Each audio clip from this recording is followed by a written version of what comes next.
States Congress rejects the Wars Power Resolution, which would have greatly limited Donald Trump's ability to wage unilateral war against Iran, Cuba, and Venezuela, with one Democrat joining Republicans in order to sink it. The United States Senate also rejects Bernie Sanders' bill, which would have banned military sales of weapons to the state of Israel, with 7 Democrats defecting and helping Republicans kill it. Isn't it interesting how the United States Congress always have just enough Democrats to vote for or against something in order to advance the agenda of the Epstein class? This concept is known as the rotating villain, and it's crucial to understanding how American politics work. There's Joe Lieberman, who famously shut down Obama's public option. There's Christian Sinema, who killed a minimum wage increase. And now John Fetterman is a new rotating villain to make sure that the Zionist regime gets everything that they want. The rotating villain allows Democrats in competitive seats and Democrats who paint themselves as progressives to be able to campaign on the fact that they vote for good things and vote against bad things, while the establishment is able to maintain their agenda. And if the rotating villain loses their election, it's not a big deal because they can always find another one. And once a rotating villain loses a potential election, they become part of the revolving door of corruption, where they get a cushy lobbyist job, or maybe a position on the board of a weapon defense contractor, or maybe a gig on MSNBC or CNN. It's time for the working class to stop falling for these ruling class smokescreens and create their own pro-peace, pro-working class party that has discipline, so we don't have to worry about a rotating villain. What's poppin'? My friends, welcome back. We're back at Nick and Knife. Let me know how everything sounds. I have a new computer. I've been testing the audio. I know it may sound a little bit different, I think. Let me know how everything sounds, how everything looks. I'm trying to work out with this new computer. But what's poppin', my friends?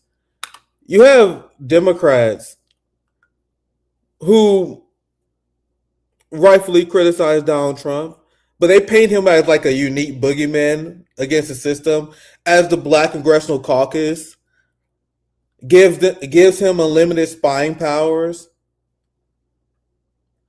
And they always vote in a way. That's why I had to cover this video, because it's crazy how many people don't understand the concept of the rotating villain. A lot of people don't really understand the concept about the rotating hero too. How they allow certain people to be good guys, to be the ambassadors of their party. So they allow to vote against a few things the establishment do, but they always have the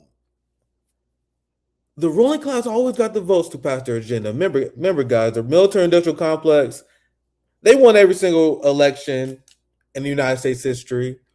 And Democrats are refusing to release the autopsy report, explaining the real reason why they lost to Donald Trump again, because they don't want the public to know that their findings show that their foreign policy, that their Gaza genocide is the reason why many people who otherwise would accept the lesser two evils argument, they was like, yeah, I actually agree with the idea that we should vote against the lesser two evils. But once you commit genocide, there's no more lesser two evils on that. So the fact that they refused to release their autopsy report detailing how supporting a genocide and the agenda of Jewish supremacists cost them the election is a sign of how they're going to continue that in the future. Democrats' criticism of Donald Trump and his war against Iran, and their criticism that he's not being successful at this war, instead of the fact that this war is a moral wrong, they're not arguing that Donald Trump is morally wrong for murdering Iranians. They're arguing that Donald Trump is not doing a good job handling and managing this war. Essentially the John Kerry argument against George W. Bush. Meanwhile, this is the reaction of Democrats. Like, this is Cory Booker, famous Democrat goy slave. Listen to his cope argument. Democrats like in this position where they believe that like we regret not voting for Kamala Harris. I'm calling it like it is. After our primaries and Hillary Clinton was our nominee, there was some people, not all people, not even most people, some people said, well, I don't like her. I don't agree with everything she says. I saw it with Kamala Harris. There were too many people that say, I don't agree with her on everything. I mean, 90 out of 100, I agree with her, but those 10, I can't do it. Well, you may disagree with her on 10% of her views, but you let someone get in office who you disagree with on everything. You let somebody get in office who is locking up our children. You let somebody in office who's taking away our health care. You let somebody in office who's taking away workers' rights. You let somebody in office who got rid of the Department of Education. You guys see how liberals live in this delusion, like we regret not voting for them? Like, I want you to blame me personally. No more of that weak third-party support from the United States left, fam.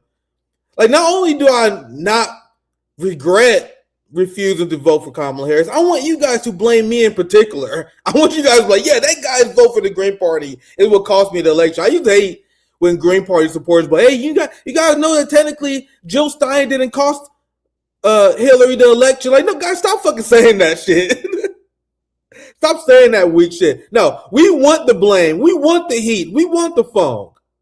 We want them to be crying about how the reason why we lost an election is because they supported a genocide.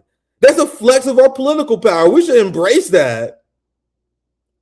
And what does it say about democratic culture and how they're completely unwilling to change?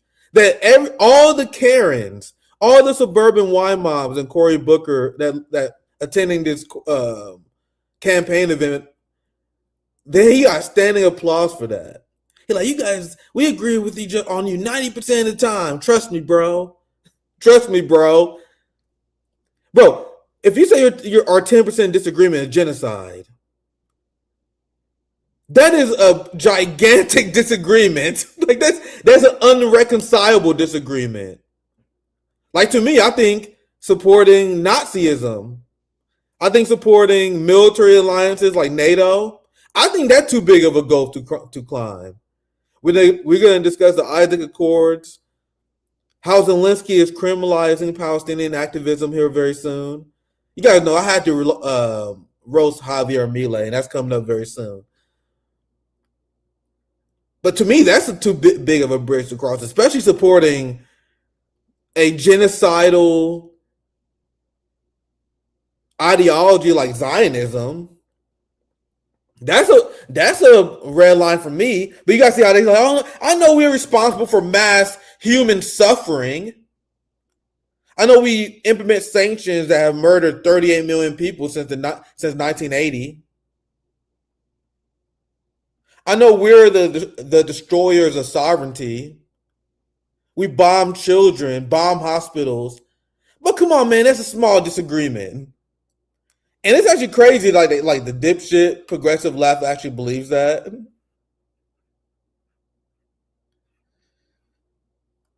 This is Cory Booker in a nutshell. This is the Democratic Party in a nutshell.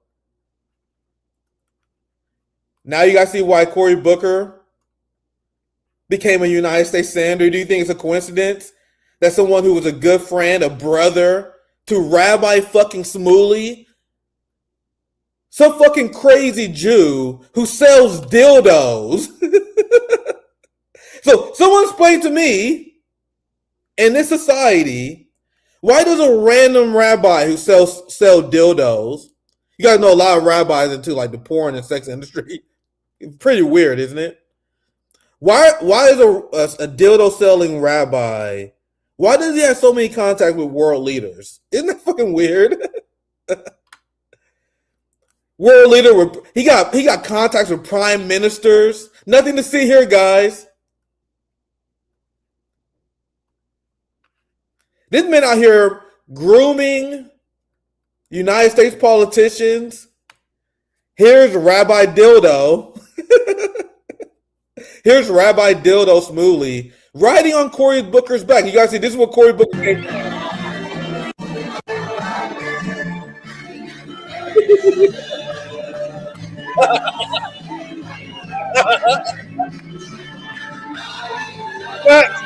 Slaves.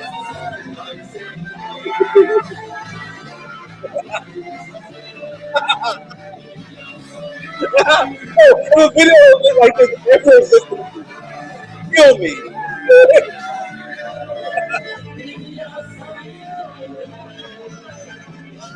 Kill me if some fucking video like this ever existed to me ever. Yeah, this is a kid. This is a kid fucking Bill Sketch. He's a United States senator. This man's a whole ass senator. Goy humiliation ritual. Max Goy slave. You guys see how every single United States senator is a fucking Goy slave? I don't know what's more dangerous. Like the Jewish supremacists themselves, or the Goy slaves who like wear the tiny hat for them. The Goy slave that allows them to ride their back like that.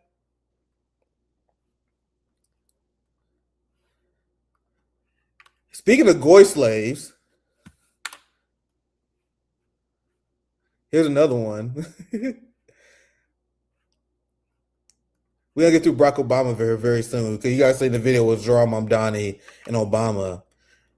I'm using this new computer, so hopefully everything working out fine. Let me know how the sound and sound on videos is, how my mic is looking. You're not allowed to be president unless you do these humiliation rituals. Isn't it delusional how we believe that we actually had the first black president? Like, bro, there's no first black president. That's why these liberal identity politics markers and historic achievements actually mean nothing. They were like, hey, guys, we have a black woman as United States senator, the first black woman to be a senator of California. Hey, look, we got this Kamala Harris lady. Right, like, look at Kamala Harris breaking glass ceilings. Meanwhile, she married to a Jewish supremacist. She married to her AIPAC handler. This is a leader in the Democratic Party. Don't get me wrong. I think Trump derangement syndrome is pretty useful to have because he's the fucking president right now, destroying the world. So there's nothing wrong with Trump derangement syndrome now. When I got started, Biden was president. So I'm like, bro, why are you guys deranged about Trump? So don't get me wrong. A little bit of Trump derangement syndrome is pretty good nowadays. But I always got to do these segments to put things into context, to remind people that this is just another example of the pendulum swinging. Because Barack Obama was a murderer, just like Donald Trump. But we're going to get to Zohran Mamdani and the Social Democrats rehabilitating Barack Obama here very soon. But this is the party of the Democratic Party. It's the party of Epstein. So I want people to have Trump derangement syndrome right now. I'm like, guys, when Biden was president, I'm like, guys, focus on the government, focus on Joe Biden. But Trump derangement syndrome now is good. But we can't allow people to shift back to the Democratic Party pendulum. The same way that Joe Biden committed a genocide in order to rehabilitate MAGA and Donald Trump. Donald Trump is, they whispered to Donald Trump once he took office, they like, hey man, we need you to fuck shit up really bad and scare the shit out of the Goy slaves. Hey Trump, we need you to scare the shit out of the Goy slaves. Crank that Overton window to ratchet effect to maximum extremes. We got to get them to vote for Pete Buttigieg in 2028. So Donald Trump like, yes sir. Donald Trump like, I'm going to scare the shit out of the Goy slaves. And he is. He's doing a great job rehabilitating the Democratic Party like we predicted. But it's also our job as a revolutionary to keep things in perspective. As MAGA sinks and Donald Trump becomes the most unpopular president in modern history, we have to remind people that the alternative is no better. That we cannot continue this endless swing of the Epstein class winning every single election because the people fall for supporting their preferred wing of Jewish supremacy, their preferred wing of capitalism. So this is not only the Democratic Senate leader, but this is what every single Democrat politician is required to believe. The view of Palestinians is simple. Well, the Europeans treated the Jews badly, culminating in the Holocaust, and they gave them our land as compensation. Of course, we say it's our land. The Torah says it, but they don't believe in the Torah. So that's the reason there is not peace. They invent other reasons. So Chuck Schumer's analysis of the Israeli-Palestine conflict is that we must kill Palestinian children because they don't believe in our religious holy scripture. These are the same people who claim that Iran is full of religious extremists. These are the people who had the nerve to project the idea that there's radical Islamic jihadism that's a threat to civilization, as they say stuff like this. In the Holocaust, and they gave them our land as compensation. Of course, we say it's our land. The Torah says it, but they don't believe in the Torah. So that's the reason there is not peace. They invent other reasons, but they do not believe in a Jewish state. And that is why we don't believe that a Jewish state should exist off of the back of a genocide. I don't believe that any state has a legitimate claim to exist just because they were able to genocide a native population. This is the Democratic Party. This is the ideology of Jewish supremacy, which enables Zionism. Because we're the ones who actually quote international law. He said, you guys invent all different sort of reasons why you guys won't support our genocidal ideological project. And we like, ma'am and sir, according to international law, according to the books that you guys wrote,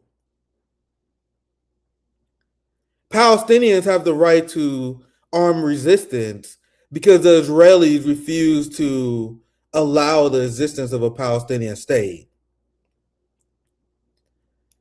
People who apparently have radical politics like myself, they said, your politics are so radical. They claim that our politics are so radical. But we're quoting the laws that the white men wrote. Even according to the initial UN agreement, because the UN was an instrument of colonialism. Even according to the initial agreement, the creation of Israel was contingent on the creation of a Palestinian state. That is the promises that the UK and Western colonial powers promised the Palestinians. Just another example of how whenever they make promises to indigenous populations, like all the treaties, they count the treaty that was broken against the indigenous North Americans. So the second that Israeli militias and radicalized settlers block the creation of a Palestinian state, and the fact that a Palestinian state does not exist today, that's a sign that Palestinians, enshrined in international law, has the right to fight for that state. And I see someone in the chat mention how we shouldn't trust international law, but that's the law that legitimized Palestinian struggle. On a revolutionary angle, I believe that Palestinians, anyone has a right to resist their oppressor. But what does it say about the lack of their argument that even if we quote their laws and the rules that they made, we're still correct? What does it say about your guys' ideology that even reading the laws, you are the terrorist? And Chuck Schumer's only justification for the genocidal apartheid state of Israel is some religious book that he is essentially forcing everyone in the global population to believe. This is why the IHRA definition of anti-Semitism is nonsense. This is why Zionism is inherently nonsense and has no place in any sort of democratic society where people are free. Because in what universe are billions of Muslims? I think it's like 2 billion Muslims, right? I don't know. I'm not a population expert. Like the 1.4 billion Christians. I don't believe in any of these Western Judaic ideologies. But think about the kind of tyranny that Chuck Schumer is advocating for. This is the tyranny of Jewish supremacists, where you are forced to believe the book of the Torah. We are forced to believe in the genocidal ideology of one religious cult. And it's the audacity of the ruling class to go back to their previous rules of engagement and the way they used to govern their peasantry, where they used to force religious doctrine on the population.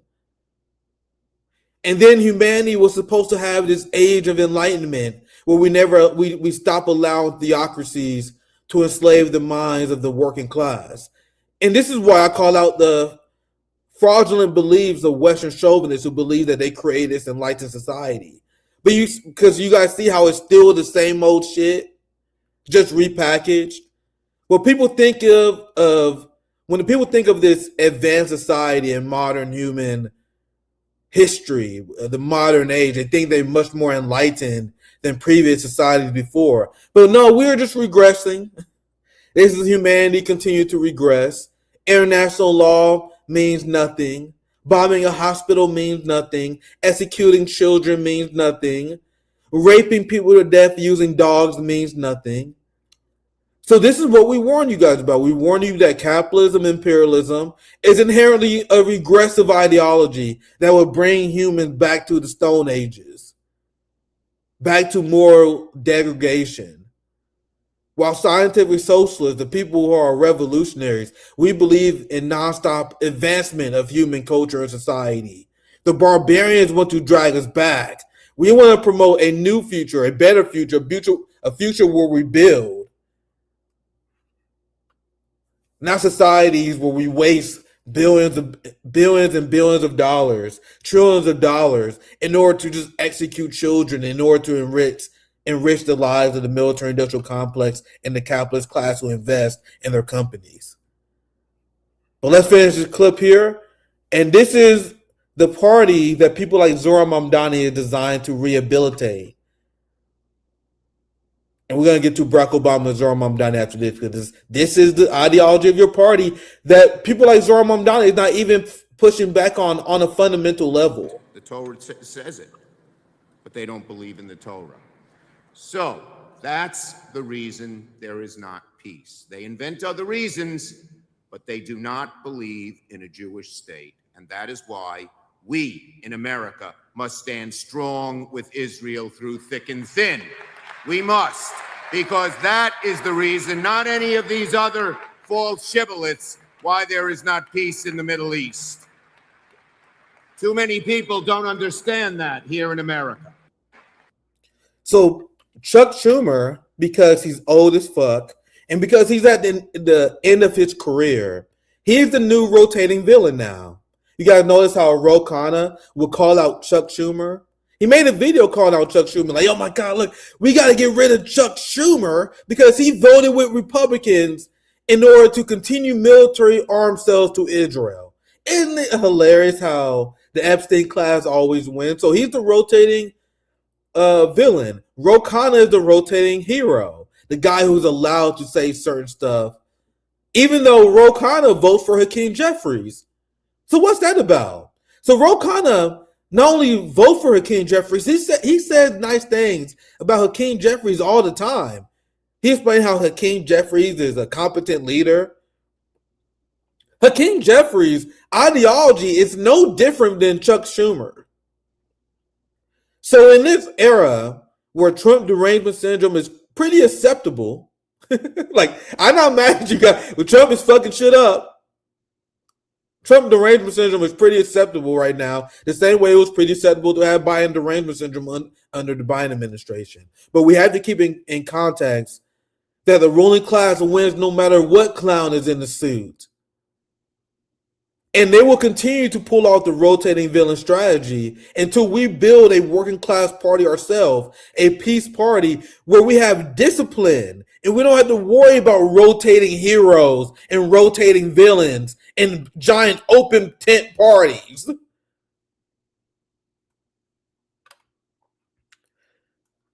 The tent is way too wide. The tent is way too open. These goy slaves, man, they're just as dangerous as the Jewish supremacists themselves. That's why it's important to maintain the analysis that Zionism requires massive collaboration between Muslim Zionists in the Middle East who sell out their Palestinian brothers and sisters, and the collaboration of goy slave evangelical Christians and their pretenders like Barack Obama and their loyalty to the state of Israel. And as I predicted before, there's a reason why they allow Zohran Mamdani to win.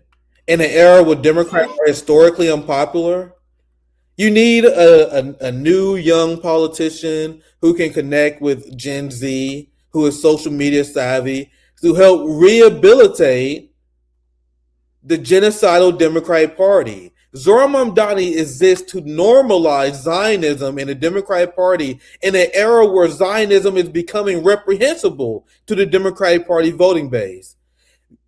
Zohran Mamdani is the guy who killed DSA primary challenges against Hakeem Jeffries, and he endorsed Hakeem Jeffries as Israel was engaging in mass slaughter in the West Bank.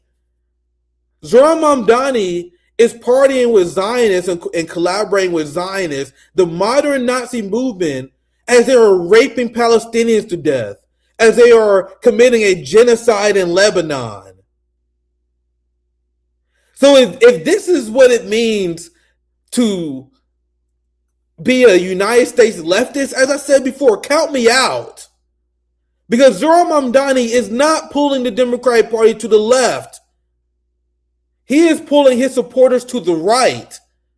Because now the Zohran Mamdani supporters are actually defending Zohran Mamdani rehabilitating Barack Obama, the butcher of the Middle East.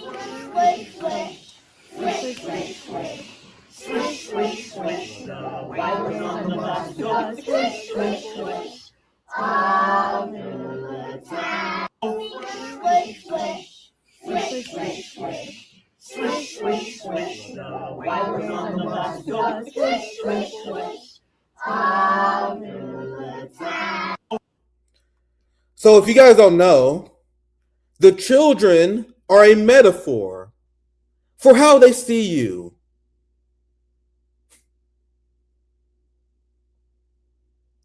The children are a metaphor on how Zohran Mamdani sees his own supporters. And to be fair, is he wrong? Do you guys know that there's a reason why Barack Obama and these liberal scum, they do this in front of children like this? They do it in front of young kids who would never ask Barack Obama his question over his drone program, how he tortured some folk. How he bragged about how he was great at killing people. So you don't want to do stuff like this in front of any pesky teenagers who may ask you some uncomfortable questions. No, you do this in front of children. You use children, the same kind of faces that you guys slaughtered in the Middle East. You guys know that they sell slaves in Libya because of Barack Obama? Do you guys know that Barack Obama dropped 10 times more drones and bombs than George W. Bush? People give Michelle Obama shit for palling around with George W. Bush Jr. Barack Obama, he dropped 10 times more bombs than George W. Bush. And his drone strike program had a 90% civilian death rate. Obama's death rate was so high that they changed the definition of what it means to be a civilian. You guys know that? They was like, oh, fuck, we're going to mark any military-age male that is killed by drone strikes, and we're going to mark that as an enemy combatant. And despite their obvious fudging of the numbers, Barack Obama still had a 90% civilian death rate with his drones. And this is what the United States left don't understand, and this is what's extremely frustrating. Don't they understand that their trampling of international law under Barack Obama, the trampling of international law under Joe Biden, is what directly enabled Donald Trump today.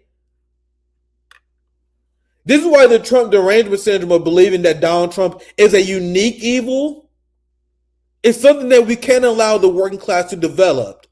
Because Democratic liberal institutions enable these Republican tyrants.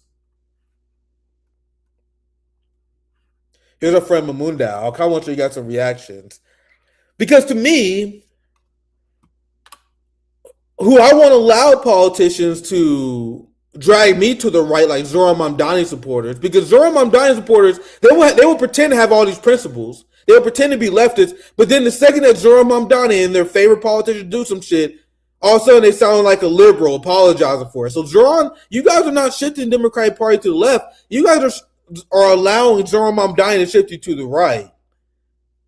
Because the same way that I will be sick if someone did this with Benjamin Netanyahu, the same way I will be sick if someone did this with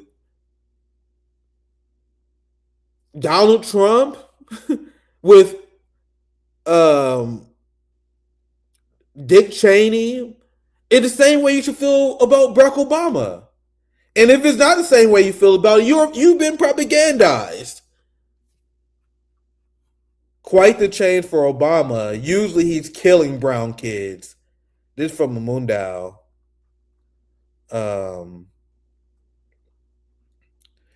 So yeah, this exposes the Western left more than anything else, and how they're just orbiters to the Democratic Party. If Mamdani invited genocidal war criminal Netanyahu to read stories to preschoolers, the American left will be up in arms. Would they though? I know your point that you're making, my friend. But at this point, they damn near find a way to explain it at this point. But let's continue. If Mamdani invited Netanyahu to read stories to preschoolers, the American left would be up in arms. But of course, this war criminal who dropped 26,000 bombs in only 1 year. 26,000 bombs in 1 year. And that's the guy you want to rehabilitate? I'm not going to allow the United States left to drag me to the right. That is high-key disgusting. That's who they want to rehabilitate. But of course, this war criminal who dropped 26,000 bombs in only 1 year, massacring several children, still gets a pass.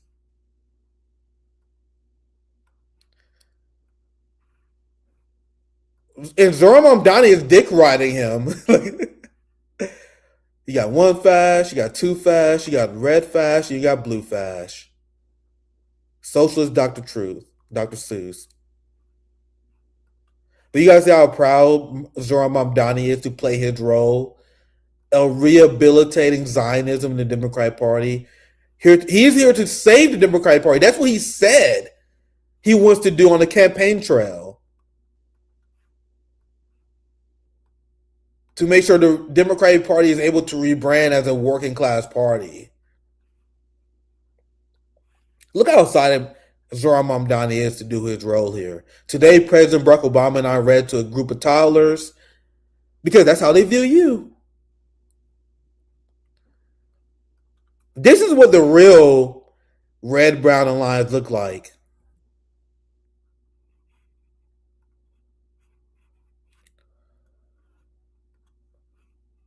Let's share this tab here. I got all these. Damn, I need to upgrade my my ad blocker settings are fucked up on this new computer. Oh, Jesus Christ.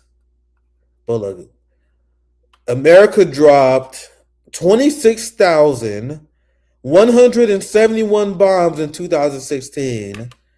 What a bloody end to Obama's reign. I can't believe The Guardian allowed Medea Benjamin to write this. Doesn't it show just how I don't think it's a mark of how media was back then. I just think it's a sign of how bad the media is now.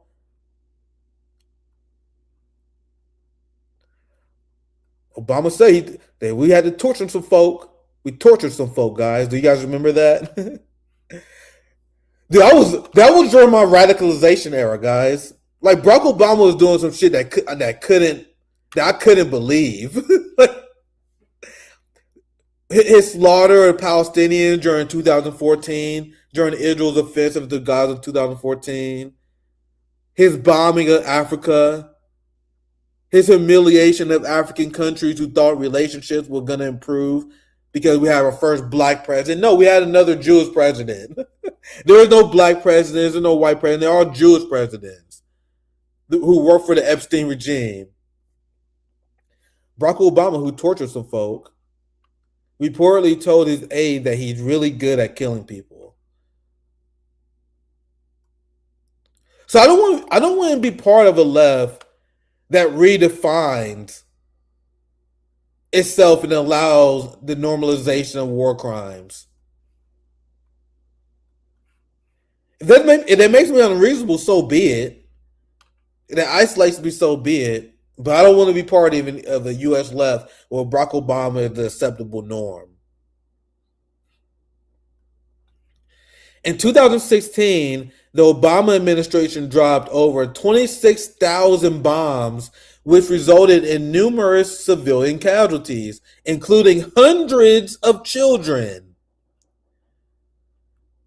You guys see how they are able to cheapen the lives of their victims? Because in a rational society, there should be justice for this.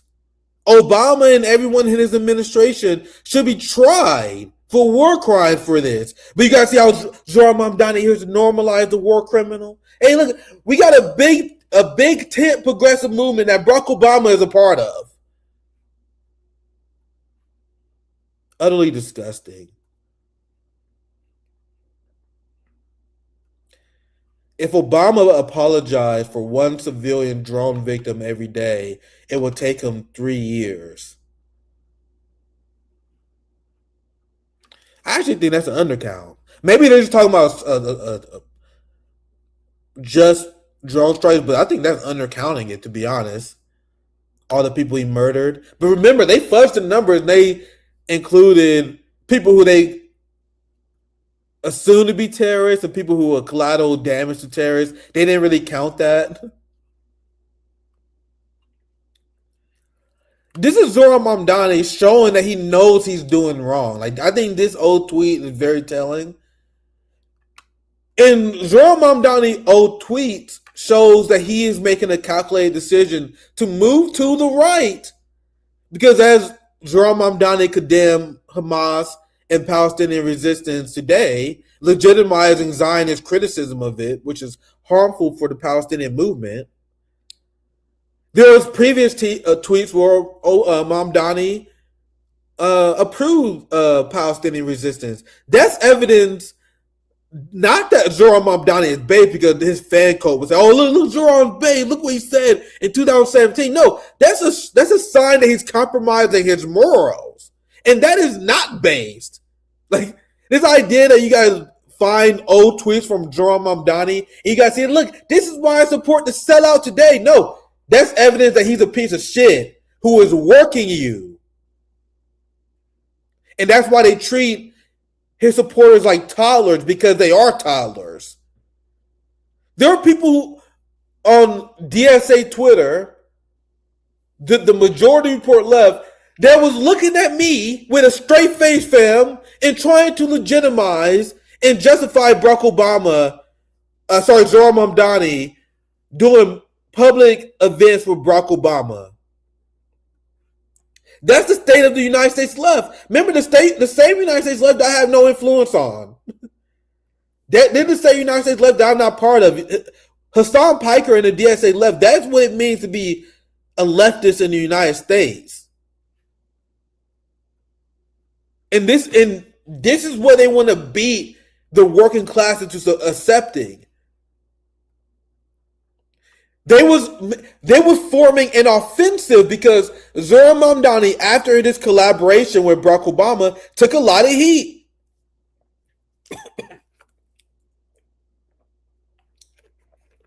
So after Zohran Mamdani took a lot of heat, of course his dick riders came out to defend him.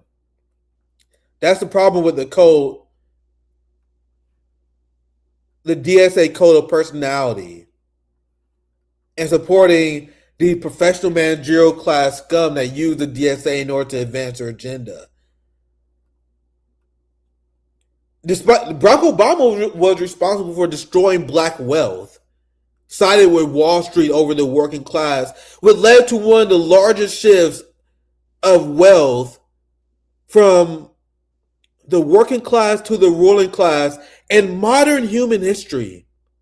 The 2008 financial crash and the income disparity that followed that because of Barack Obama and his Wall Street appointed cabinet, it led to the biggest transfer of wealth ever.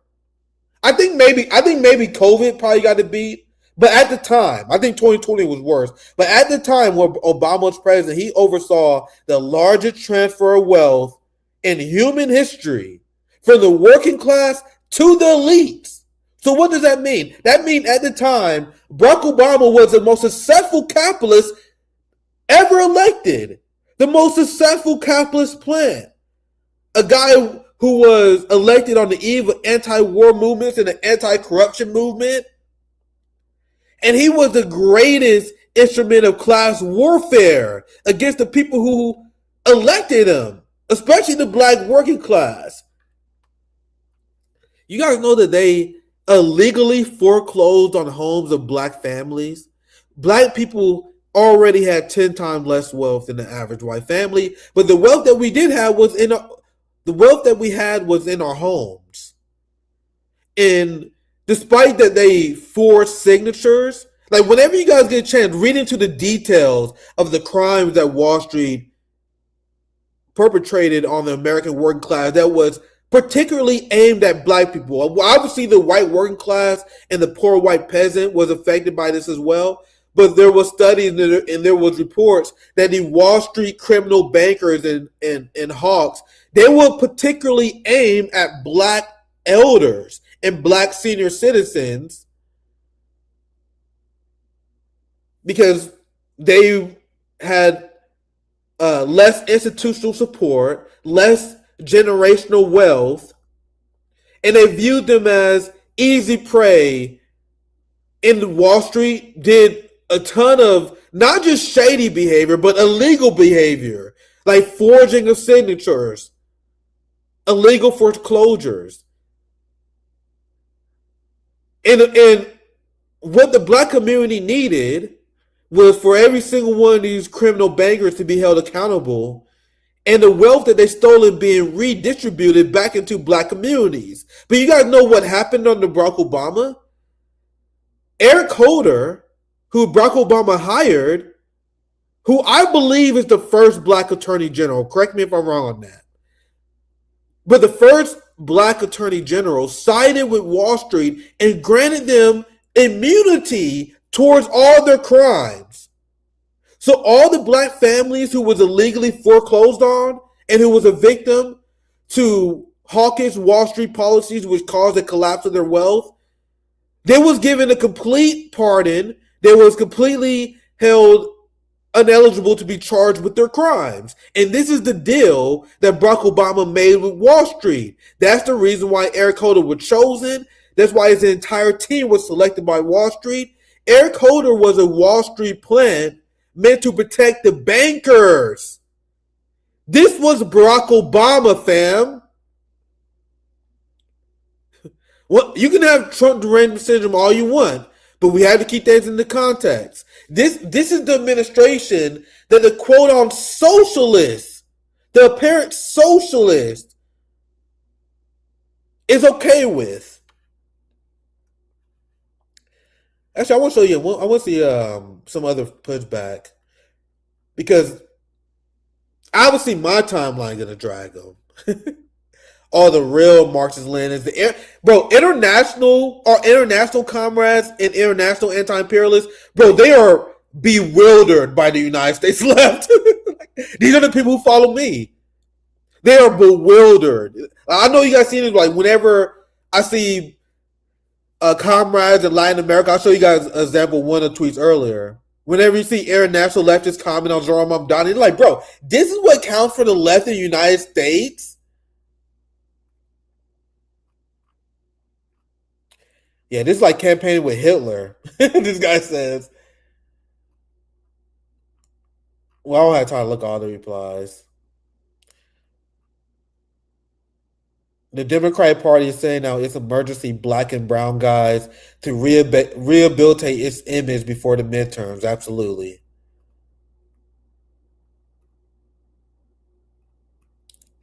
Ew. Mamdani and Obama is grooming their children to be ready victims of the Epstein class. Dude, these videos are funny as fuck. Be all you can be, or get free. We all fight for Mr. Epstein. Be all you can be, or get free. Living in the lap of luxury. Be all you can be, or get free.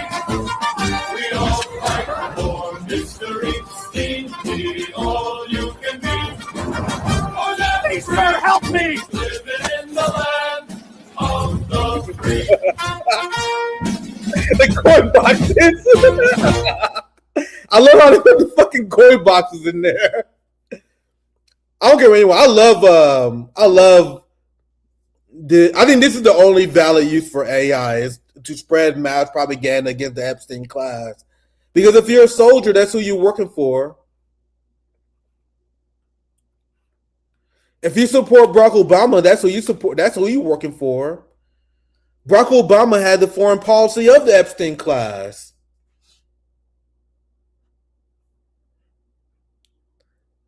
And these presidents killed 38 million with sanctions. Big shout out to Motorcycle Jesus. He always make those videos. Big shout out to them. I love those Epstein videos, man.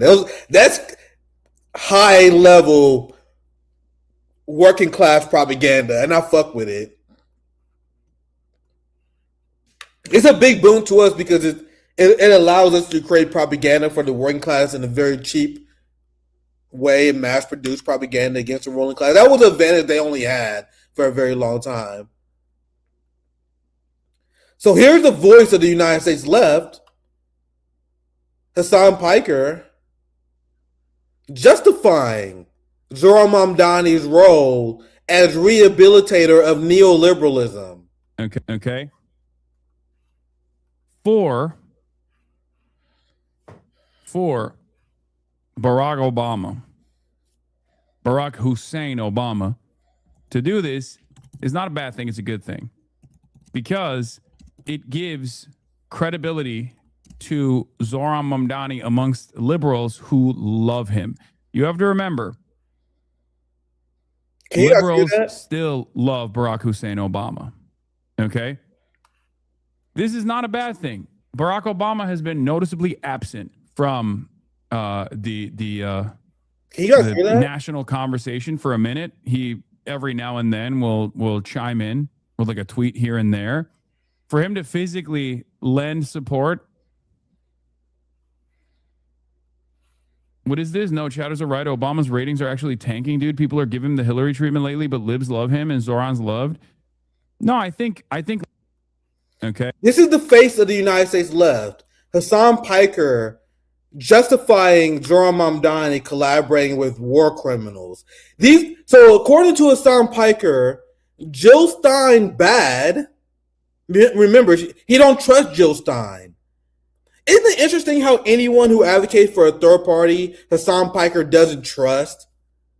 But he's okay with Zohran Mamdani palling around with Barack Obama. Hassan Piker is the same guy who attacked me because I had Jimmy Dore on my show before. So these people despise Jimmy Dore, and he attacked Julian Assange because he's like, oh, only the Jimmy Dore people like Julian Assange. So Jimmy Dore bad, Julian Assange bad, Jill Stein bad. He hates the ACP. Organizing with the ACP is bad, but organizing with Barack Obama is good. This is the face of the United States left, guys. And I'm tired of the classist hypocrisy because they get mad at me for talking to Jake Shields, someone who's not a war criminal. His biggest crime is saying very uncouth jokes on Twitter and saying offensive things.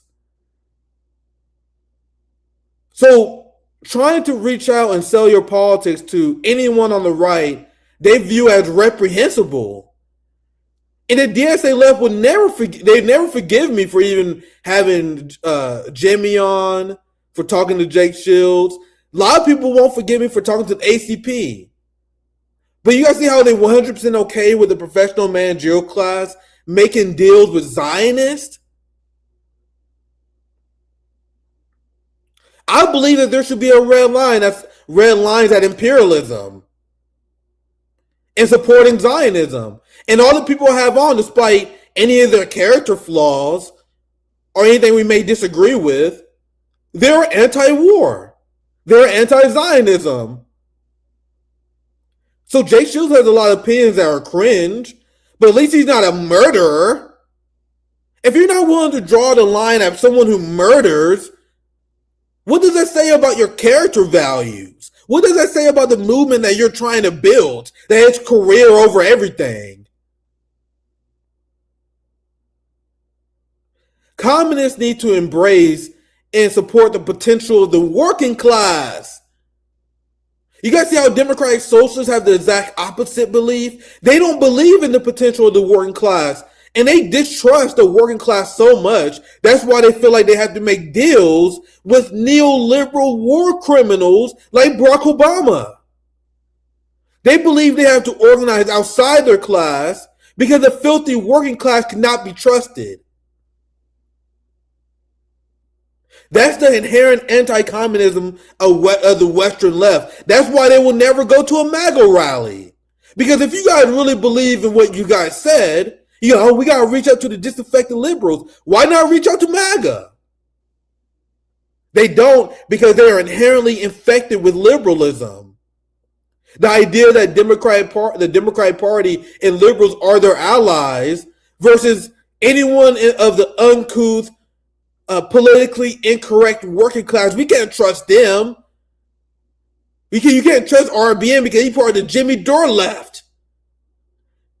You can't trust ACP because their people have social conservative beliefs, even though they wouldn't describe it that way. You can't trust Jill Stein. Do you guys know that Jill Stein, she's predatory? Yeah, I'm going to repeat what AOC said. This is what's considered the mainstream voice in the United States. And many people refuse to call him out because they want to be part of his club. They want to join his movement. They want to build a platform of his supporters. Once again, count me out, man. Any leftism that is going through the genocidal Democratic Party, any form of socialism and anti-imperialism that entails rehabilitating NATO leftists, once again, count me out. Which is true. The ACP has a lot of brown people as well. Once again, I did the sin of just deciding to talk to people. I was like, yo, what's up with this ACP? What's up with those people, man? What's popping? DD Geopolitics in the house. Y'all know DD Geopolitics, Christopher Halali, Sarah, they always in the lab cooking. I love DD Geopolitics. Christopher Halali, isn't he? I don't want to misspeak.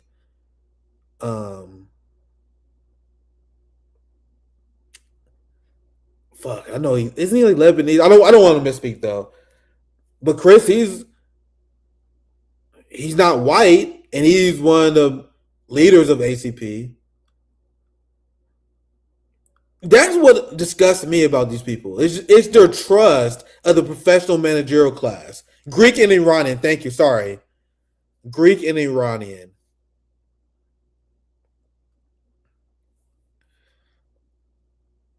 I believe that we should sell our politics to the working class and the 88 million people who don't vote. There are 88 million Americans who do not vote in this country because they don't want to be part of this war criminal club with Barack Obama. They want to be part of MAGA. And as the pendulum swings, and as people leave MAGA, as Donald Trump disappoint them, the same way the pendulum swung when people left Joe Biden and Kamala Harris because they was upset because they funded genocide. We got to take advantage of that and catch people as they fall off that pendulum while reaching out to the working class and believing their potential. Not in the potential of someone like Barack Obama. Their strategy is not to engage in class warfare. It's to make deals with the landlord class. That's what Zohran Mamdani himself said. He said, I'm not looking to wage class warfare. I don't want to do anything that will change the business of the landlord class. Let's make deals with them. And people are wondering why housing is not becoming affordable. On why he backtracked on his budget plans. Keeping the NYPD funded, though. With that said, I think we can end that segment there. What's poppin', my friend? Zoya's love, Zoya's life. Are you there? We're still gonna cover Javier Milei, the roast of Javier Milei. We're gonna get to some geopolitics. I guess I was discussing domestic politics for about an hour. Not really, because we were discussing Obama's war criminal history, and we were discussing Chuck Schumer. But we're gonna let's dive into some more foreign policy in the next part of the show. The second part of the show, we're gonna discuss the failed state of Argentina, the Issac Accords, and how Israel is trying to become a Zionist power. But before that, Zoya's love, you mind taking over? I'm gonna take a quick break and I'm gonna prepare that segment. So Zoya, how you doing? I'm glad you were able to join us tonight. Always a pleasure. Let's dive right in. JB joins, brother. Thank you for the $2. What up, Nick? FHL is life.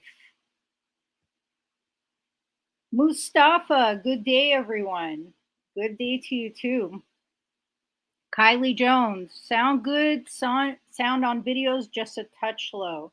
Yeah, please let us know, guys, anytime the sound is off or anything, because we rely on you as part of the community to give us that feedback. Lady Alex, Trump is just a manifestation of what began when the Euros invaded this land in 1492. It was inevitable. Lord Shack, liberals, libertarians, and right-wingers are all wokies looking for their safe space. It's really wild to see how a lot of liberals and Republicans have become alike in their Karen skills. Pro-Mark, we can't rely on international law anymore, Nick. I don't think we ever could. That was more of illusion we believed in.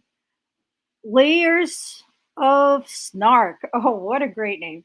According to human decency and dignity, it's wrong to genocide others. Yeah, I mean, things that should not have to be said, right?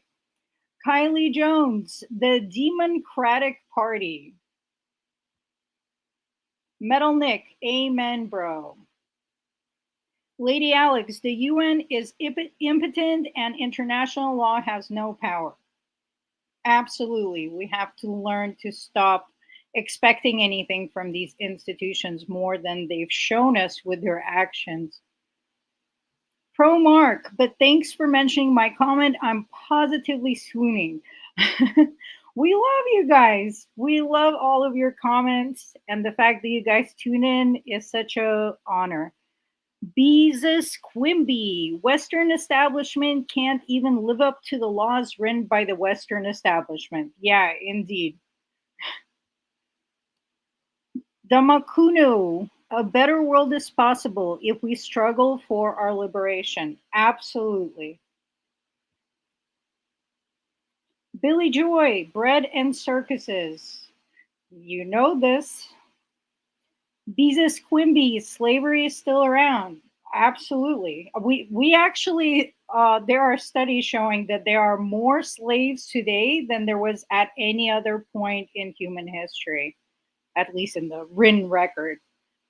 So it's funny how it's something we talk about as if it's in the past while it's happening right now. I mean, Libya has open air slave markets.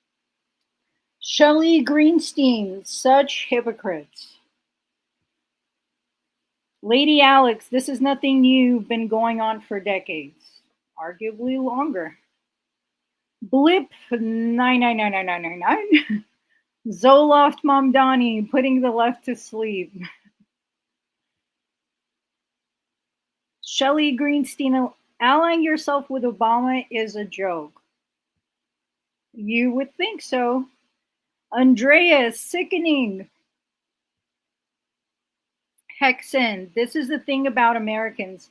They don't think long term. They don't want to build anything. It's part of the indoctrination in this country.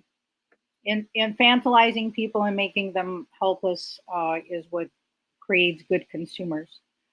Slavic Rusa, typical liberals calling themselves leftists over uba matcha latte.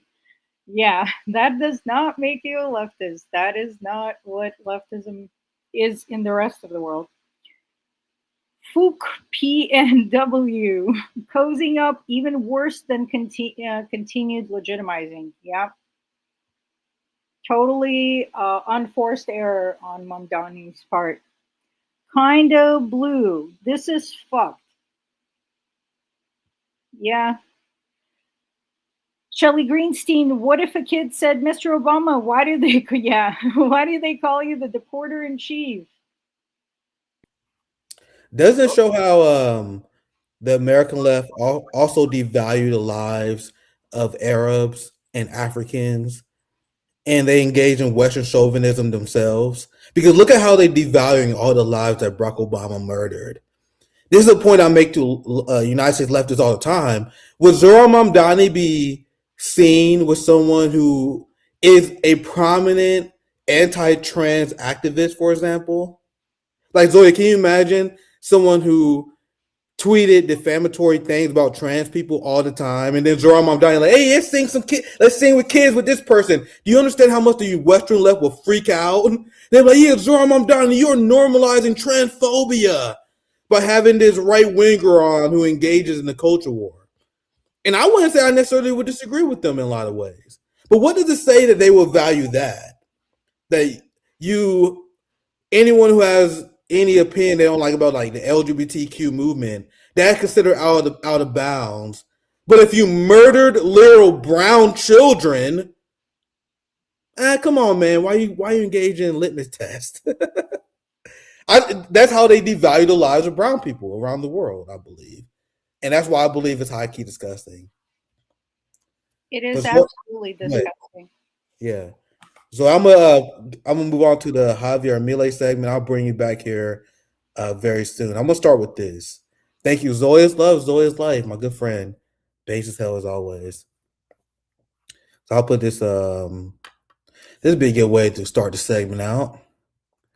I've been wanting to do a roast of Javier Milei for quite some time.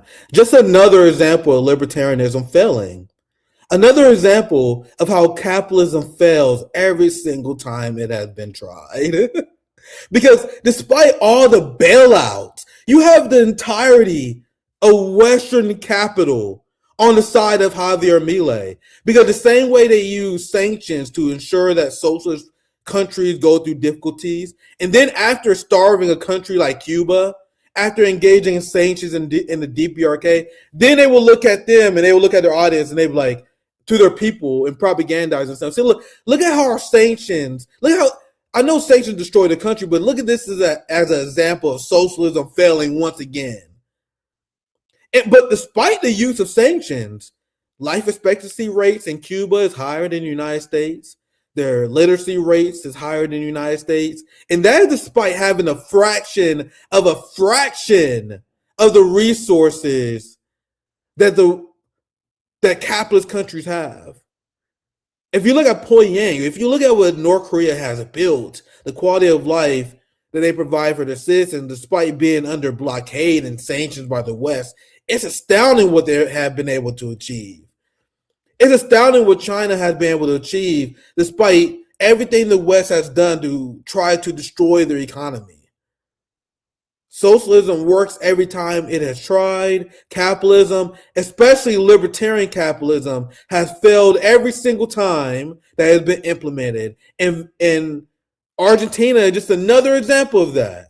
So let's dive into it. You guys know I want to talk about Javier Milei for a while. They're dealing with an extreme economic crisis where Argentina, one of the largest exporters of beef, imagine a country where you mass produce beef. You are a mass producer of meat, but you have your own working class populace who is not able to afford said meat.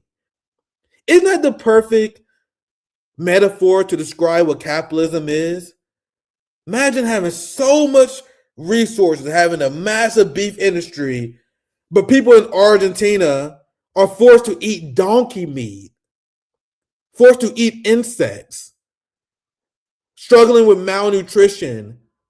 That's capitalism in a nutshell. But this is what Javier Milei thinks of us. This is what Javier Milei thinks of the left. And this is why libertarian tech bros and all the libertarian movement in the West, they promoted him as a hero. Elon Musk promoted him as a hero. So let's start here and show you guys the deranged mind of Javier Milei. Al zurdo de mierda no le podés dar ni un milímetro. ¿Me podés definir zurdo de mierda? Que no Todos lo los que, entiendo. digamos, los colectivistas, los que ponen, digamos, o sea, esa idea.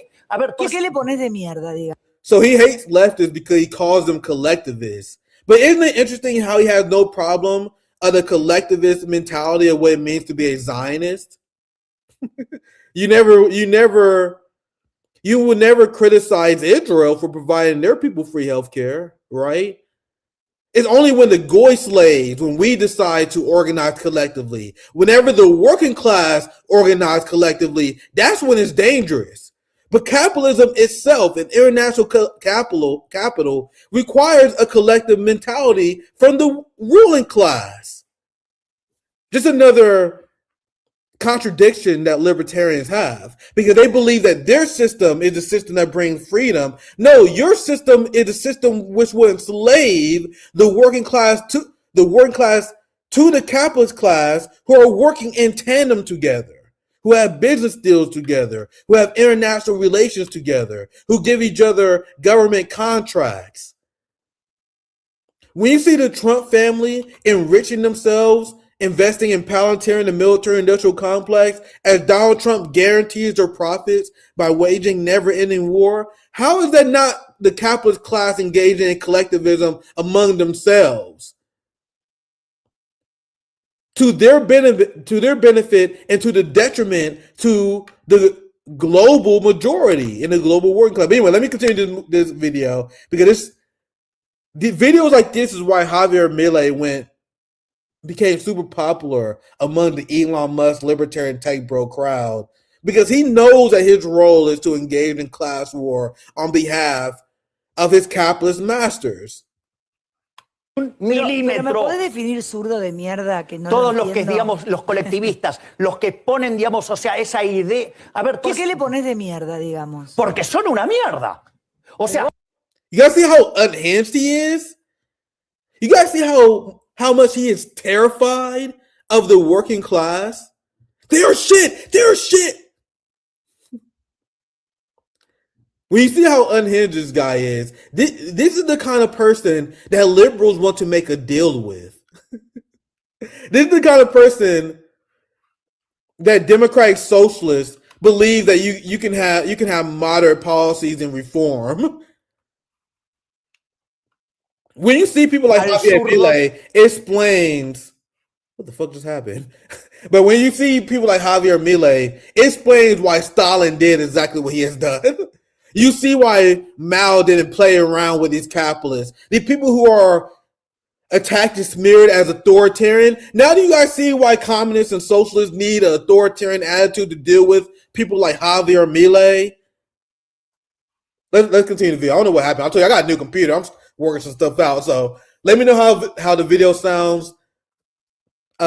I don't need to interrupt any more in the video. I'll let this video play itself out and I'm going to continue. I'm going to show you guys, despite how much he hates the left, this anti-communist ideology of Javier Milei led to the destruction of his country, despite Western capital doing everything they can to artificially prop up his project. de mierda no le podés dar ni un Pero ¿me milímetro. podés definir zurdo de mierda? Que no Todos lo los que, entiendo. digamos, los colectivistas, los que ponen, digamos, o sea, esa idea. A ver, ¿Por qué le pones de mierda, digamos? porque son una mierda. O sea, vos mezclás- no, pero pero es que eso si es pensás, pero no, pero digo, pero si eso pensás es distinto te van a aniquilar. Ese es el punto. Es decir, vos al zurdo no le podés dar 1 milímetro, porque le das 1 milímetro y lo toma para destrozarte. Es decir, o sea, vos no podés negociar con el zurdo. No se negocia. No se negocia con esa mierda, no se negocia porque te van a llevar puesto. Si tienen un golpeador que caga trompadas a la mujer, digamos, si es de ellos, ¿entendés? Se pone el pañuelito verde y grita todo el tiempo contra el neoliberalismo, lo ocultan. ¿Me entendés? O sea, si de repente hay alguien que acosó a un periodista que acosa a otra periodista, lo ocultan. Es decir, a todos los de ellos lo ocultan. Todas esas aberraciones la ocultan. Ahora, si vos estás del otro lado, a vos te van a estropear, te van a matar, te van a dar con lo que sea. No les importa arruinarte la vida. ¿Por qué? Porque no pensás como ellos. Y ¿sabes qué es lo bueno de todo?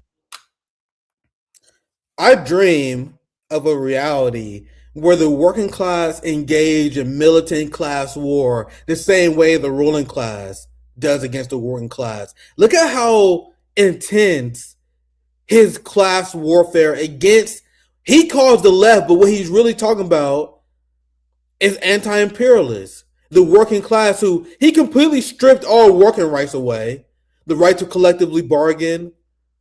Worker rights is non-existent in Argentina under Javier Milei. So this is the class warfare I want the working class to engage in. It's also funny, he says that the left will kill them.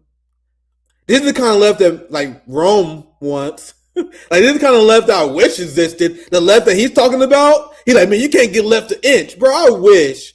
You couldn't get Mao an inch. Like, we need a Lenin, you know what I mean, who really wouldn't give these motherfuckers an inch.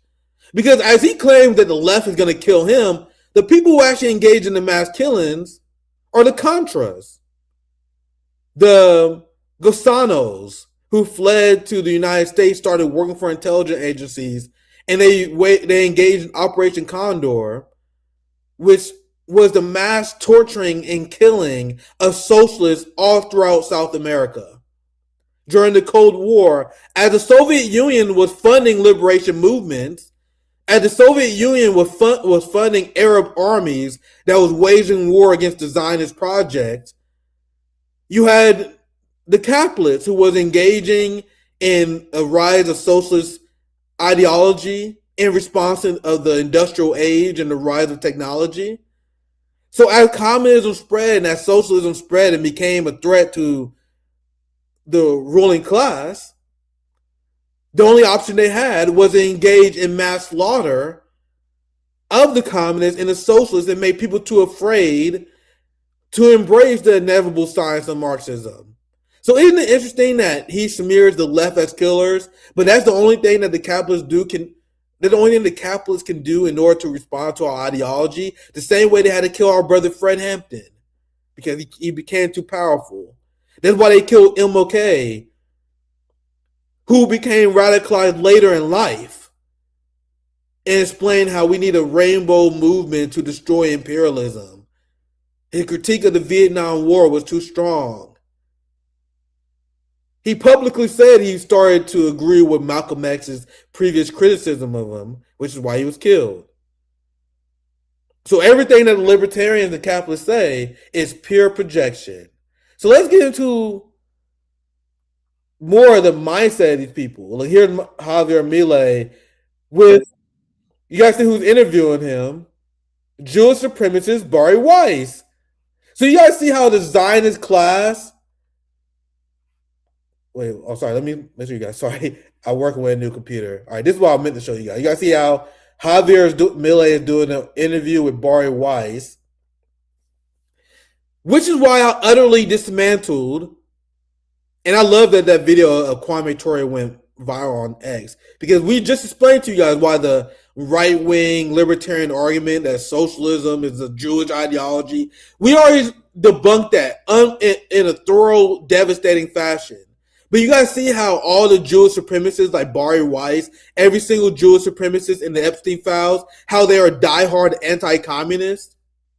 You guys notice how all the Zionists and Jewish supremacists, they spend their time propping up libertarian projects and capitalist parties The fact that Barry White, if you guys see, look at her body language again in this interview, laughing with them. The fact that Zionists created this guy, this libertarian who destroyed the social fabric of Argentine society. Doesn't it show how communism is the antidote to the Epstein class? The fact that Donald Trump, Hillary Clinton, the most diehard Jewish supremacist goy slaves are the biggest anti-communists, that alone isn't a hint for people. But look, this is the smiling tongue-bath interview that Zionist propagandist outlets ran by Barry Weiss was doing on Javier Milei because they support his project and his class warfare that he is engaging against the working class, not only of his country, but the working classes of the world. Amo ser el tope dentro del Estado. Soy el que destruye el Estado desde adentro. Soy digamos, es como... Bro, he just said and exposed the strategy of the capitalist elite in the libertarian deranged ideology. The capitalists, the same way they infiltrated unions, they infiltrate the government in order to destroy the government. And then after destroying the government, they look at the working class and they look, oh my God, look, the government is good for nothing, guys. So give more power to us, the capitalist class. We need feudalism to return. So you guys see how libertarians, they embrace and they talk about destroying things all the time. Whenever you hear a libertarian like Javier Milei talk, he talk about how they plan on destroying stuff. Libertarians brag about destruction while socialists build. What does it say about the Jewish supremacist scumbag like Barry Weiss that they laugh at the idea of him infiltrating the government to destroy it? Ser el tope dentro del Estado. Soy el que destruye el Estado desde adentro. Soy digamos, es como estar infiltrado en las filas enemigas.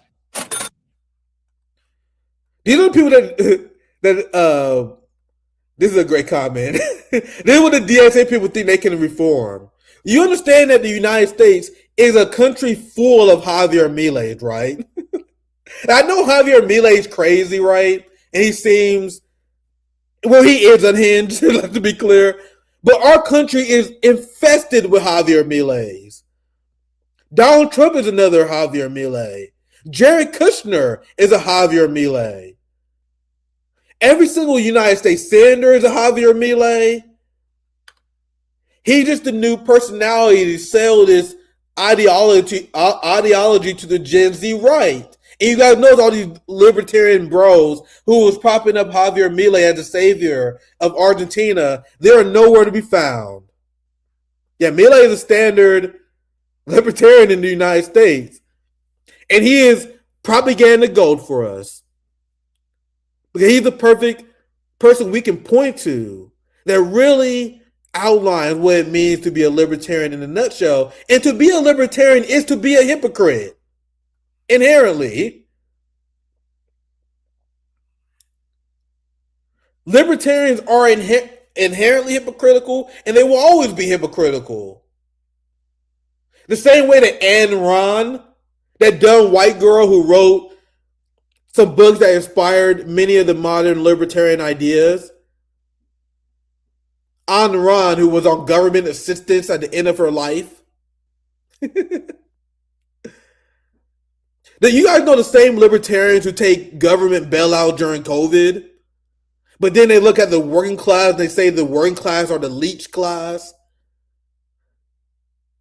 Everything they say is projection because the real parasite class is the capitalist class who take these bailouts. Yeah, Ayn Rand died alone on welfare. So to be a libertarian is to be a hypocrite. Like, have we established that?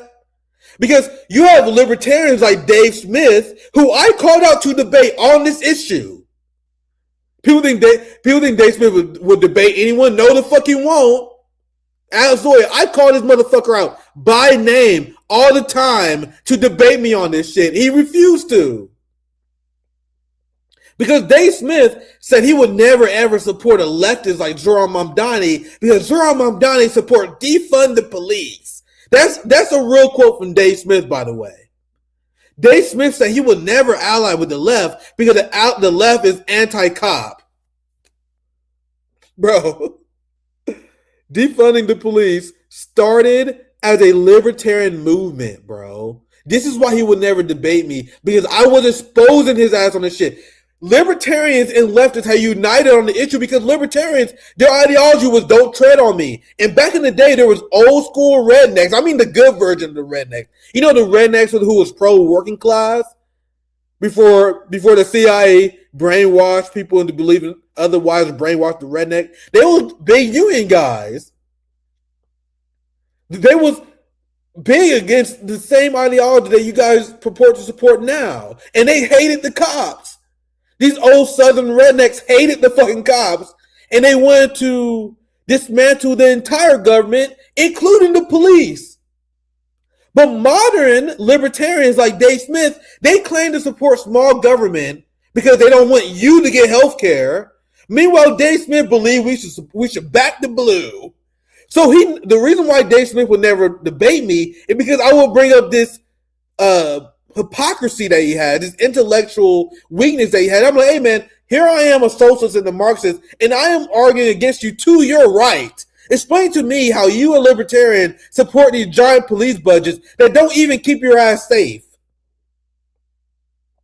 He knows I have this moral conviction and ideological intellectual advantage. That's why Dave Smith spent his time debating dumbass Zionists like anyone could do. But when a real Marxist like me call out these libertarians, they don't want the heat. Do you guys know that Jake Shields have been looking for someone to debate Haas from the ACP about communism for weeks now? Go ahead, look at Twitter. Search. Jake Shields had been looking for someone to debate about communism, and he had Haas. You guys know our friend Haas from the ACP? And he's sending out tweets. Well, he's like, hey guys, I still can't find any libertarians who want to debate Haas. Because Haas' knowledge of Soviet Union history and Marxism, you guys saw him on the show, is elite. I love listening to Haas when he talk about Stalin and that kind of stuff. So he has elite level history on the history of communist revolution and Marxist-Leninism. And he cannot find these people to debate him. The same way that I can't. And I've been loud. I've been calling out these libertarians to debate Javier Milei, for example. Debate me about Kansas.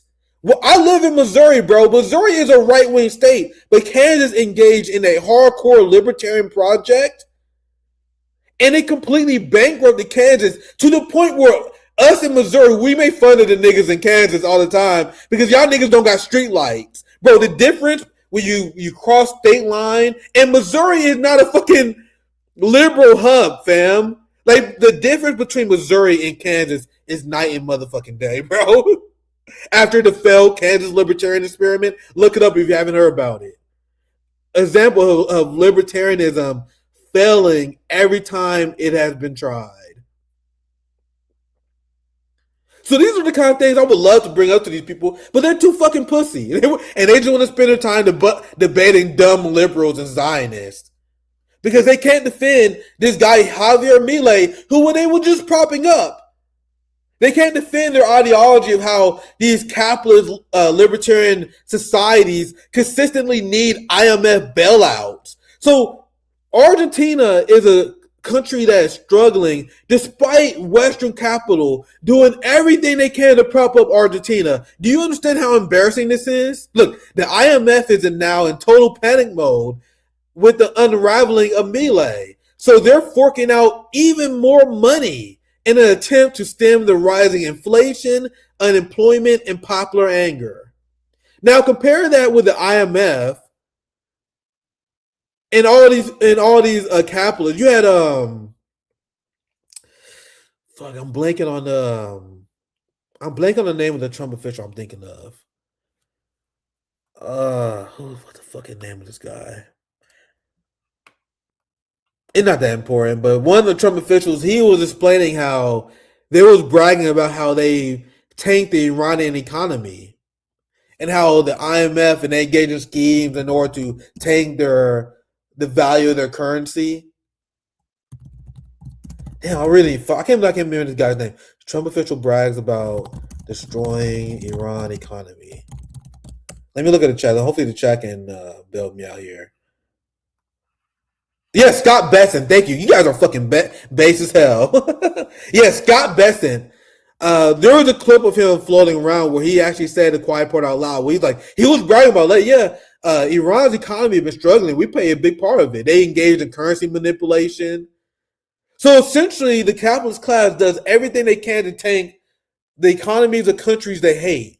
They tank socialist countries by engaging in harsh sanctions, cutting them out of international trade.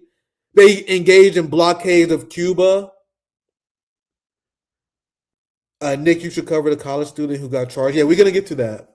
I'm pretty sure I got that somewhere in this. But yeah, Argentina is making Palestinian activism illegal. The same way you're not even allowed to criticize Benjamin Netanyahu. In Florida, you get sent to prison for that. I think I have that coming up here very soon. I'll make it to that. If not, we'll cover that here soon. So the point I was making is they use sanctions and economic warfare to destroy socialist countries and countries who resist the West, while doing everything they can to prop up fake states like Argentina and South Korea. The South Korean working class is still struggling despite the untold hundreds of billions of dollars that was injected into their country. All this bad investment and return on income into South Korea and Japan, while China's killing it, North Korea is killing it, and they've been boycotted and destroyed by the capitalist system. So what does it say about these two ideologies that libertarianism and capitalism keep failing despite Western capital rigging it for them to succeed, while Marxism and socialism keep succeeding despite systems in place that is rigged for them to fail? I think that's the long-winded point I'm making here. Let's continue. Milei's government is facing a deepening economic crisis in Argentina. There's a dollar shortage, persistent inflation, rising unemployment, and corruption scandals. So libertarianism has failed once again. Once again. The West really needed to decolonize their mind about how they view these ideologies and how they view class struggle. This is the ruling class and the rulers of the old society engaging in warfare against revolutionaries in order to prevent our new society from being built, to prevent the advancement of humankind. Because as the working class continue to struggle, as things continue to boil over, and as people's quality of life continue to fall, there's only two choices the working class have. Engage in fascism. Either the ruling class will implement fascism to keep the unruly peasants in line, or we will advance to the next stage of human evolution, engage in scientific socialism, and build a new future for humankind. Because as Javier Milei and the Libertarians discuss destroying things and destroying the state, we want to put people to work. We want to give you a job. We want to honor your labor. We want to make sure you can raise a family. And we want to build modern society that can compete with China. Not compete in competition in terms of the capitalist sense, but compete in the sense that we want to elevate humanity the same way that China has. So we learn from them. We learn from our Russian brothers and sisters. The same way we learn from our Chinese brothers and sisters. We learn from our Iranian brothers and sisters. Let's advance humanity to the next stage. The ruling class does not benefit from that. They don't benefit from this advancement of humanity. So they send out chaos agents like Javier Milei to prevent the next evolution of humanity, to prevent the next stage that the peasantry need to free ourselves from our shackles and our chains. So Javier Milei is meant to fail. Capitalism thrives on disaster. Here's another example. Look at the worst A's tweet of all time. God knows how much Elon Musk has invested into Javier Milei, another person who wants to destroy humanity.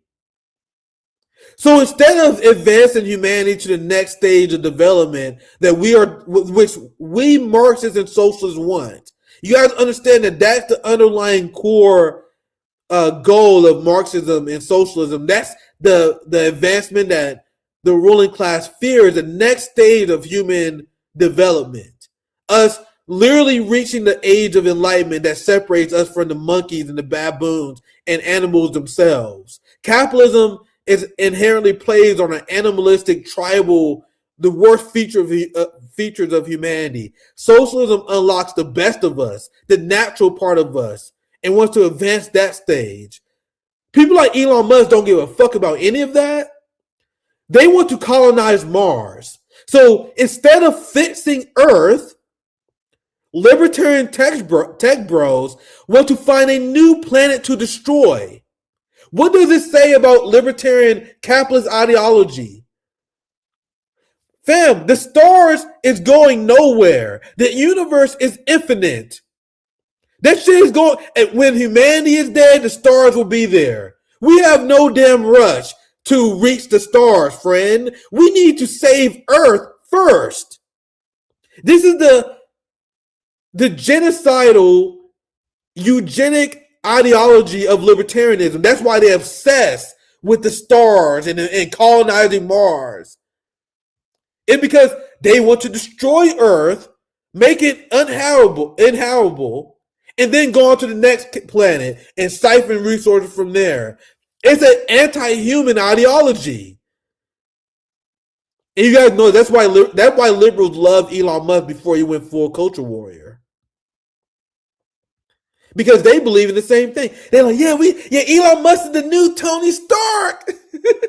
Remember they used to say that? Elon Musk is the new Tony Stark. I want to go to the stars. I don't care about Earth no more. I want to frack. Let's do some more fracking.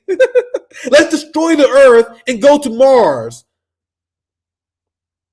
That's the Elon Musk eugenic, genocidal ideology of the ruling class. People have no idea how deranged these people are. Yeah, this needs to be a video itself. Damn, I forgot I'm filming a segment right now. Let's move on. I'm already 30 minutes in. You guys know how Mondays are. Fam, this is a Monday show. You guys already know what time it is. Yeah, bro, we all time ranting right now. Welcome to class. This is the doctorate degree I stole from Dr. Cornel West. Hope you guys enjoyed this lecture. Because here's Elon Musk saying that prosperity is ahead for Argentina, right as Javier Milei was elected. You guys see how in wokeness, all the right-wing libertarian dipshits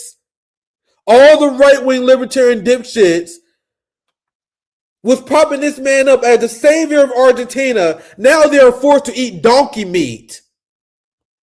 Now there's a homelessness crisis in Argentina. This segment alone could be 2 hours long if I was to show you guys all the receipts of the failures of Argentina. But you gotta see, this was the right wing. They would never acknowledge how wrong they was. This is Elon Musk being wrong on purpose because he's engaging in class warfare. And as I said before, I listened to the Javier Milei rant and he's unhinged. But there's a part of me that's kind of jealous because I'm like, bro, as unhinged as he is, I wish we was that unhinged when it comes to our class warfare against the ruling class. And a lot of DSA people view me as that unhinged. They're like, this nigga Nick is uncompromising. This nigga mad at Zohran because Zohran is dancing with Obama. Come on, man, we can't dance with war criminals. Goddamn, nigga, you can't bend a little bit, can't you? No, motherfucker. We should be giving these people an inch. Nigga, we should be sounding like Javier Milei when we talk about the capitalist class. Let's give none of these motherfuckers an inch. So, in a way, that video from Javier Milei in the beginning is how we ought to feel, but against the ruling class. They're shit. and we should treat them like shit. Oh man, let me move on, man. This is a fun stream. Javier Milei wants to unleash the Argentine economy. This was a long time coming. I had this Javier Milei roast planned for a while. I just had so much shit to cover. So we're gonna get back to Iran here soon, guys. But Javier Milei wanted to unleash the Argentine economy.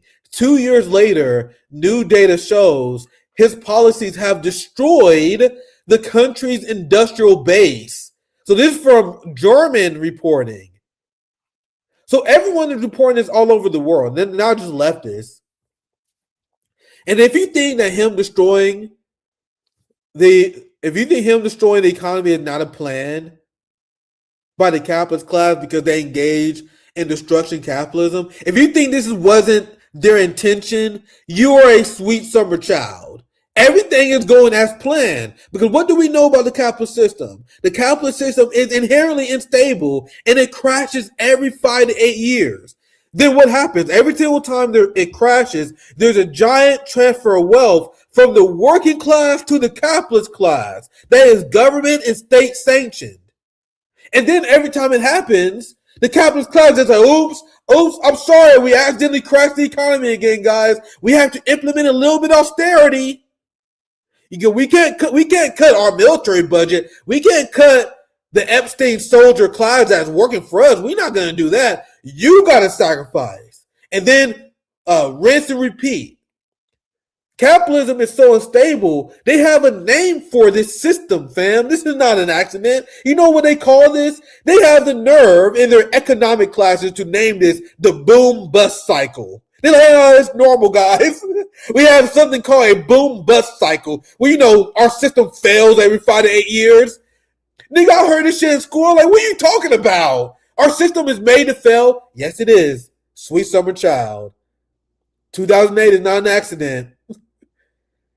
The 2020 is not an accident. The dot-com bubble is not an accident. You had capitalism that completely crashed 3 times before I even turned 30 years old. That's the reality of what it means to be a millennial living in capitalism after the fall of the Soviet Union. Oh man, I need to move on because I have so many stuff planned, but man, I might have to end it with this segment because we still got a lot. I still got a lot to cover with Milei. What's the next receipt? This is what they say now. A few years of libertarianism under Milei in Argentina is the leader of beef production. Meanwhile, they have videos like of people eating wooden steaks. Yeah. This is what libertarian society looks like. For these Argentines who discovered the only edible wood in the world, they are making these wood steaks. This is what they're reduced to. They're reduced to eating donkey meat. Once again, I can do a 2-hour stream alone on the consequences of the Argentina working class, the Argentina political system having Javier Milei in charge. Look, Argentines are resorting to donkey meat in the face of economic crisis, with beef prices increasingly rising. Residents in Argentina are looking for alternatives. And look at what the deranged capitalist class does. They have this poor lady eat donkey meat. They're like, hey guys, see, this is not too bad. I'm pretty sure this is the video. I might be mistaken. Oh, shot there, I saw another video. I thought this was it. I think this is the report what they're talking about. All right, I think I got this confused something else. But there are videos of like this. They're like, "Hey guys, donkey meat is not too bad." In the same way that the IMF capitalists are trying to condition people to get used to eating insects, because they want you to get conditioned to the results of their plundering of the working class. I actually thought this video was something else, but I think this is them simply talking about because there's a video I was looking for of them like eating donkey meat, like, hey guys, this is a good alternative. It might be somewhere in my outline here. Capitalism is a good idea in theory, but in practice it doesn't work, leading to poverty and famines. Isn't it funny how everything they say about socialism is actually true of libertarianism? Because this is what I mentioned before, the capitalist class loves themselves some homelessness. You have mass homelessness in blue cities in the United States. Meanwhile, people still think Democrats are the lesser of two evils. As if homelessness isn't by design.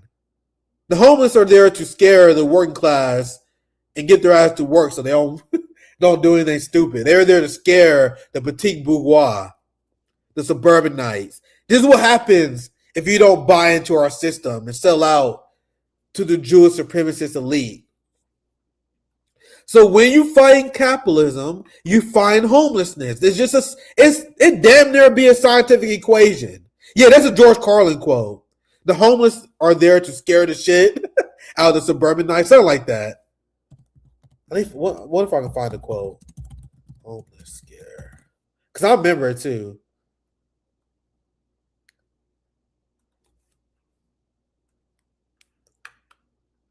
I think this is the upper class keeps all the money, pays none of the taxes.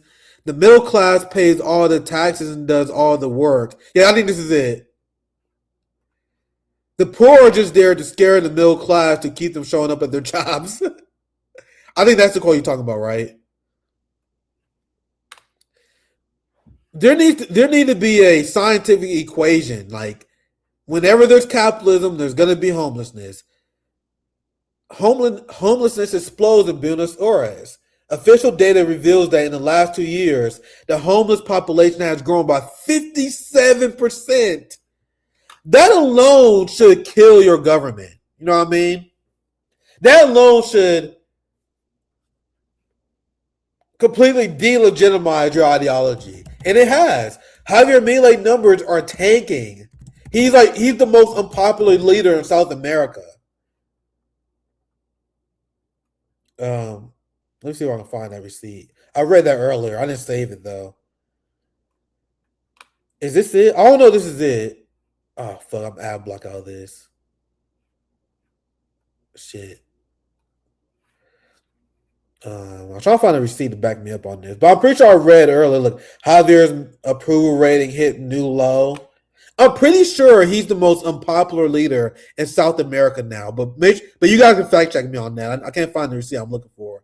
But Milei's approval rating hits new low as Argentina's unemployment rises. Libertarianism has failed everywhere it has been tried. And the people who voted for Javier Milei, they're probably dumber than fucking MAGA supporters, if I'm going to be honest. Yeah, this lady here. I don't think this is in English. I need to find one with a video with subtitles. Because this is from our friend Ali Vargas. We had Ali Vargas on our show. We need to bring. I'm gonna bring him back Zoya here soon. Ali Vargas is base as fuck.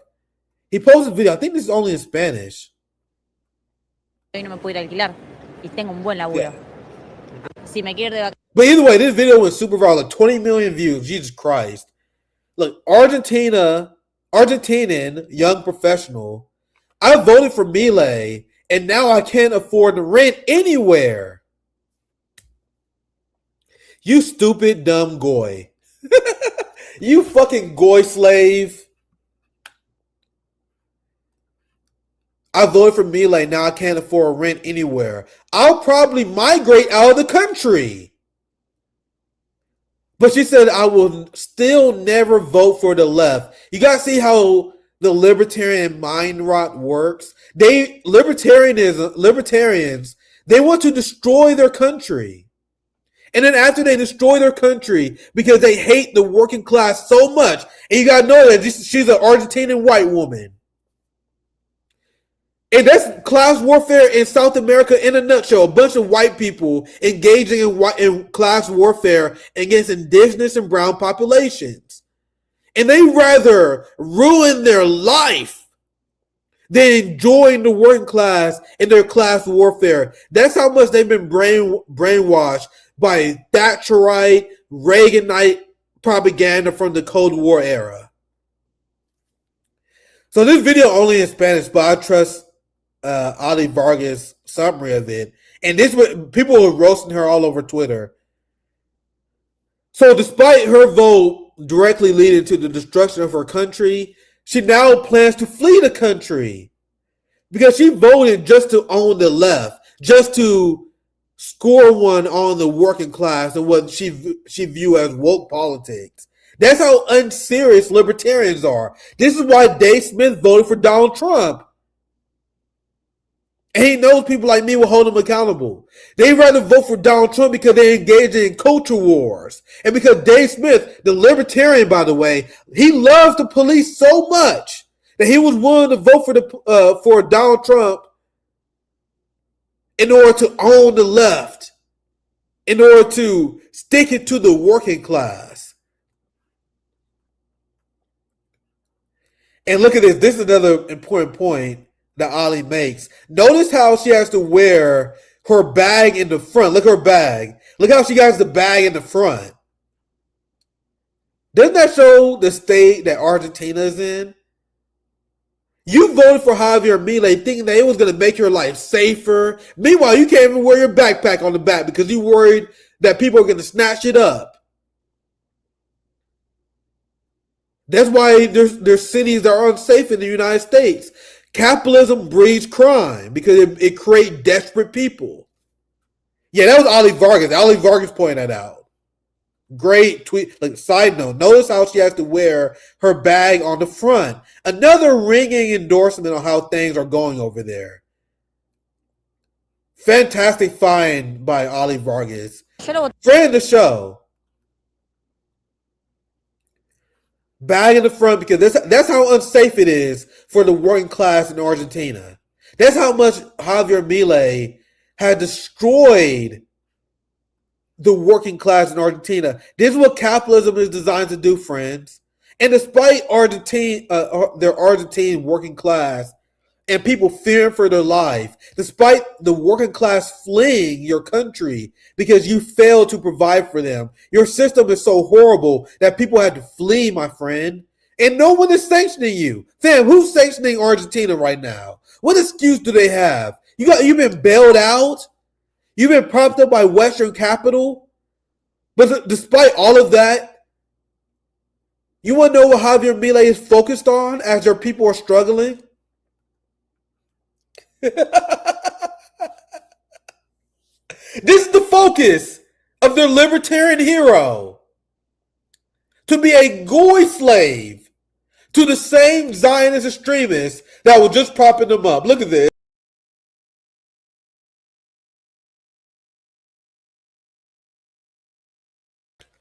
This sums up what all libertarians want for you. All libertarians want for you to be a goy slave.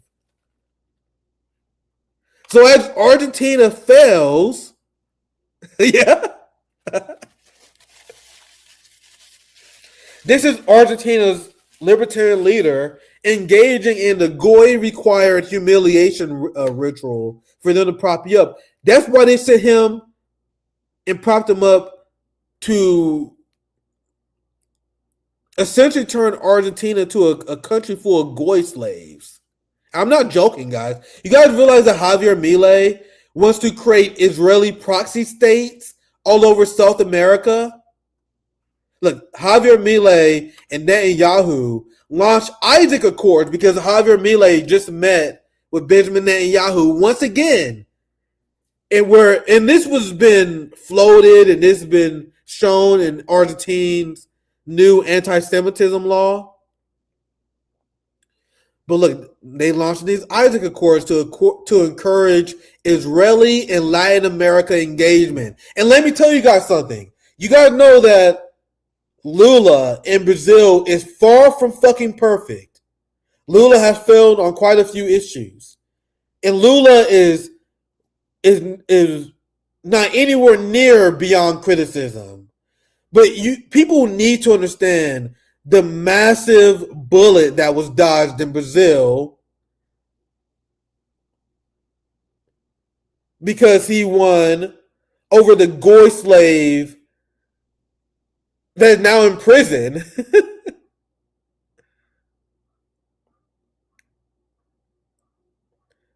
You have they attempted this Isaac Accords in the Middle East, and he's literally calling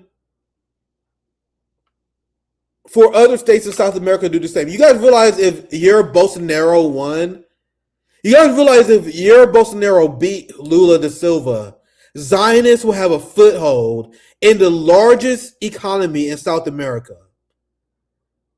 I think Brazil has like half the population of South America. That's why Brazil is such a huge country on the geopolitical world stage. That's why it's huge that Lula sides with BRICS.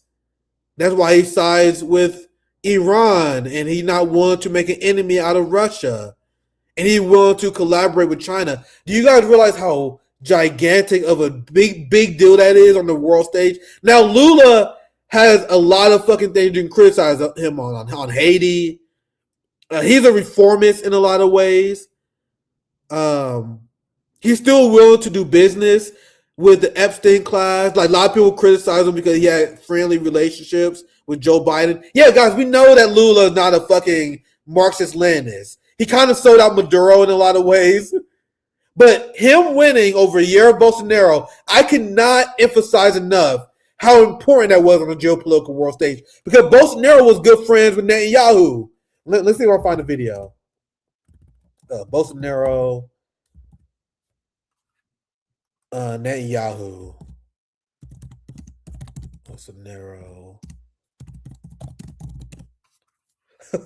Look, this. All right, this sums up. Like this sums up Bolsonaro in a nutshell. I couldn't find exactly what I was looking for. Look, but look at this. Guess you want to know who else who touched the wall? This is what Israelis wanted in South America. They wanted a Brazilian president who touched the fucking wall the same way that Javier Milei touched the wall.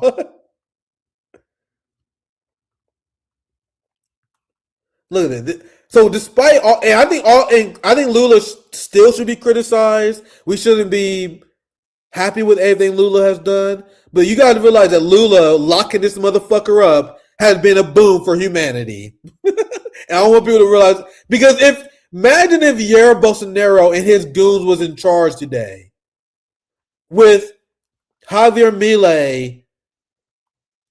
What's that guy named Bukalele? I don't know how to say his name. The guy in El Salvador or whatever. Hopefully I'm getting that correct. And there's all these Zionist leaders that are propped up by capital. And you guys see what they're trying to build? They're trying to build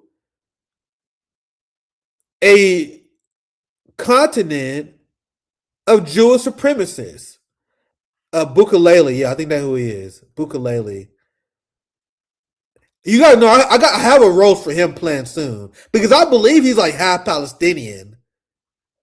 I need to be careful though because I only looked into him a little bit. Isn't he like half Palestinian? Bukalele? I love how my chat be trying to coach me. I'm working on it, guys.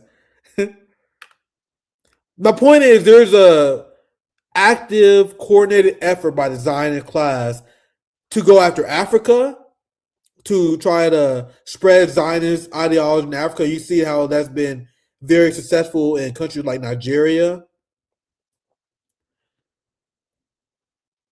You had Uganda. Uganda is full of fucking goy slaves. You guys see how the Uganda officials was like, we're going to send troops to defend Israel from Iran. Oh, Jesus fucking Christ. I need to see if I can find it. Man, I'm cooking. We're cooking tonight, bro. I didn't plan this. Look at this. Look at this fucking coon-ass motherfucker. I need to be careful so I don't get banned on YouTube X. You had the Ugandan military swearing to defend Israel from Iran. This is the result of active Zionist propaganda campaigns to win over the global South that is largely pro-Palestine, anti-Zionist. But they have been successful in states like Argentina.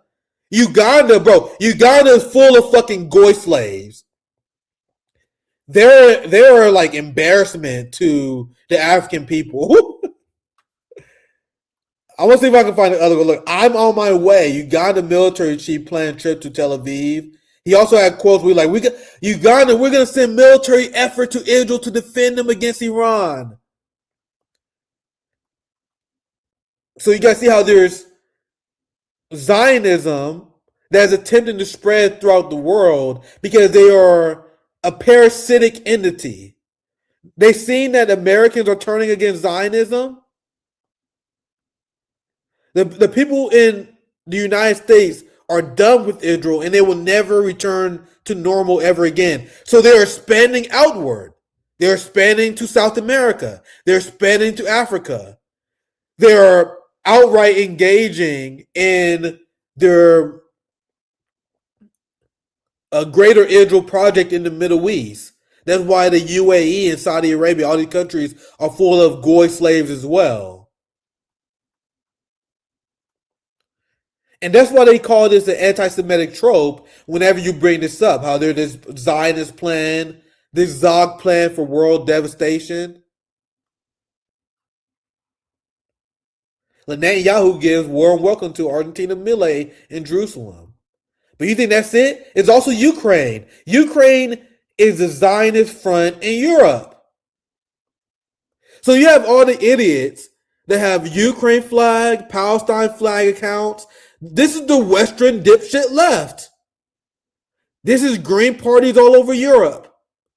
This is AOC. This is Zohran Mamdani. This is the DSA position. The U.S. left, led by Ro Khanna, Matt Duss, AOC, and their enablers like Hassan Piker, we stand with Palestine and we stand with Ukraine. Remember Emma Vigeland and Majority Report? Remember, all these people got a much larger platform in the United States left than I do. So who am I to say these people are not the real left? You know what I mean?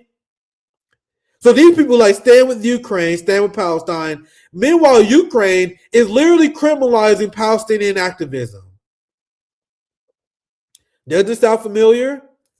It should, because Argentina did the same thing. Argentina, let me see if I find that. Argentina passed the anti-Semitism law that will give them 8 years in prison.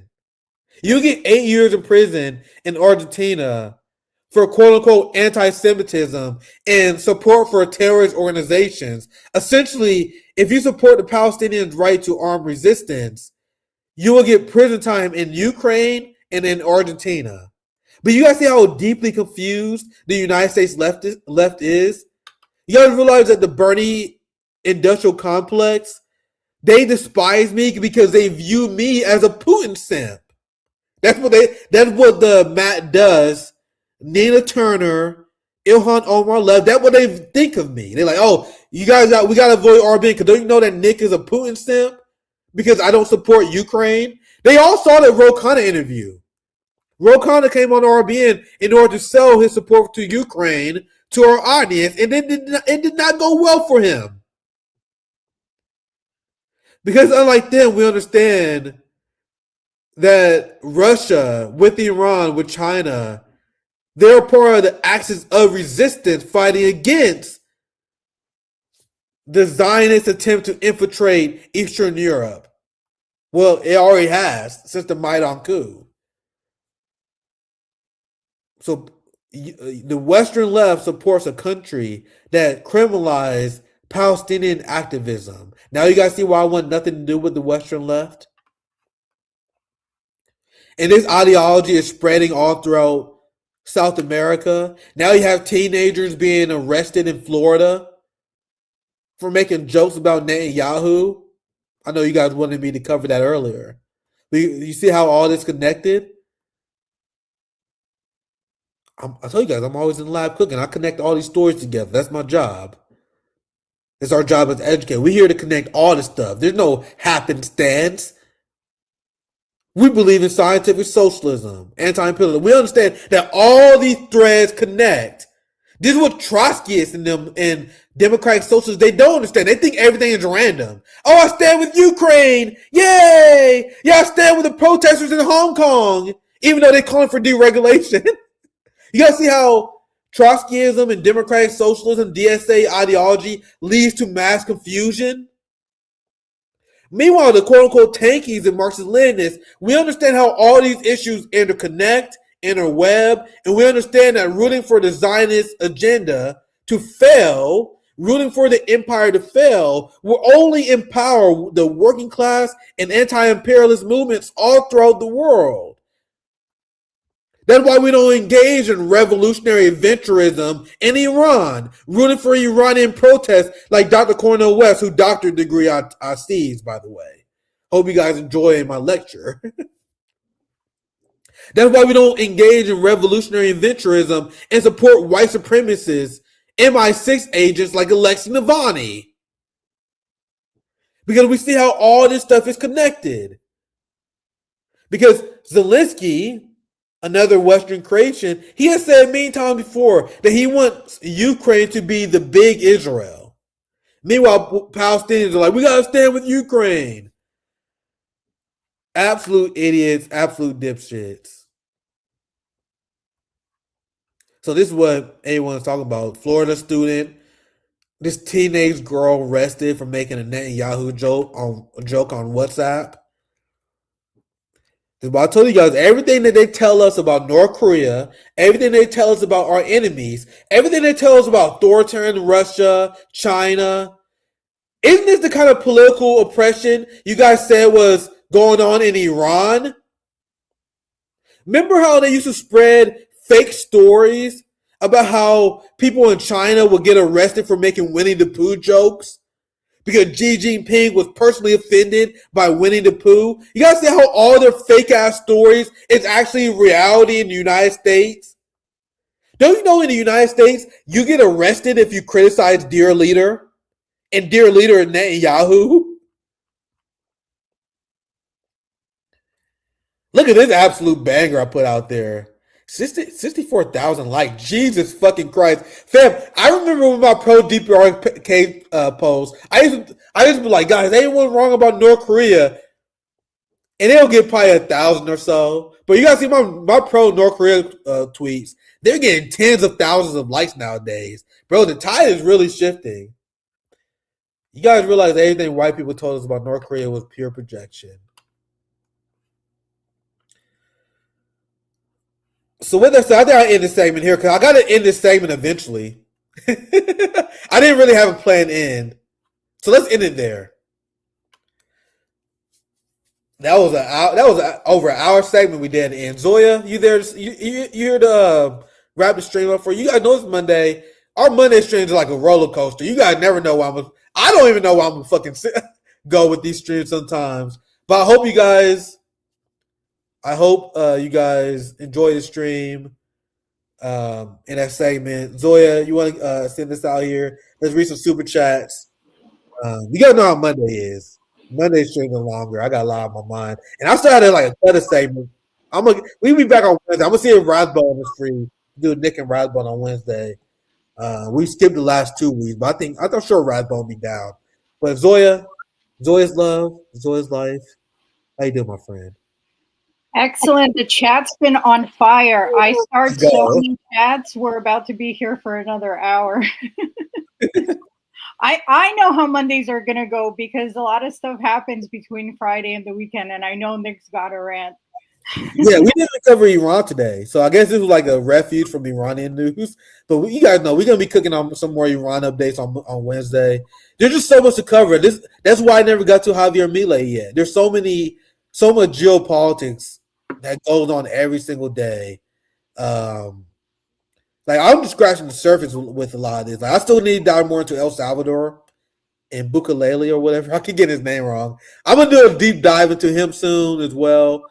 The North Korea, South Korea dives coming. I did a few segments on that, but geopolitics it's like never ending education. So Zoya, I'll be here in the background.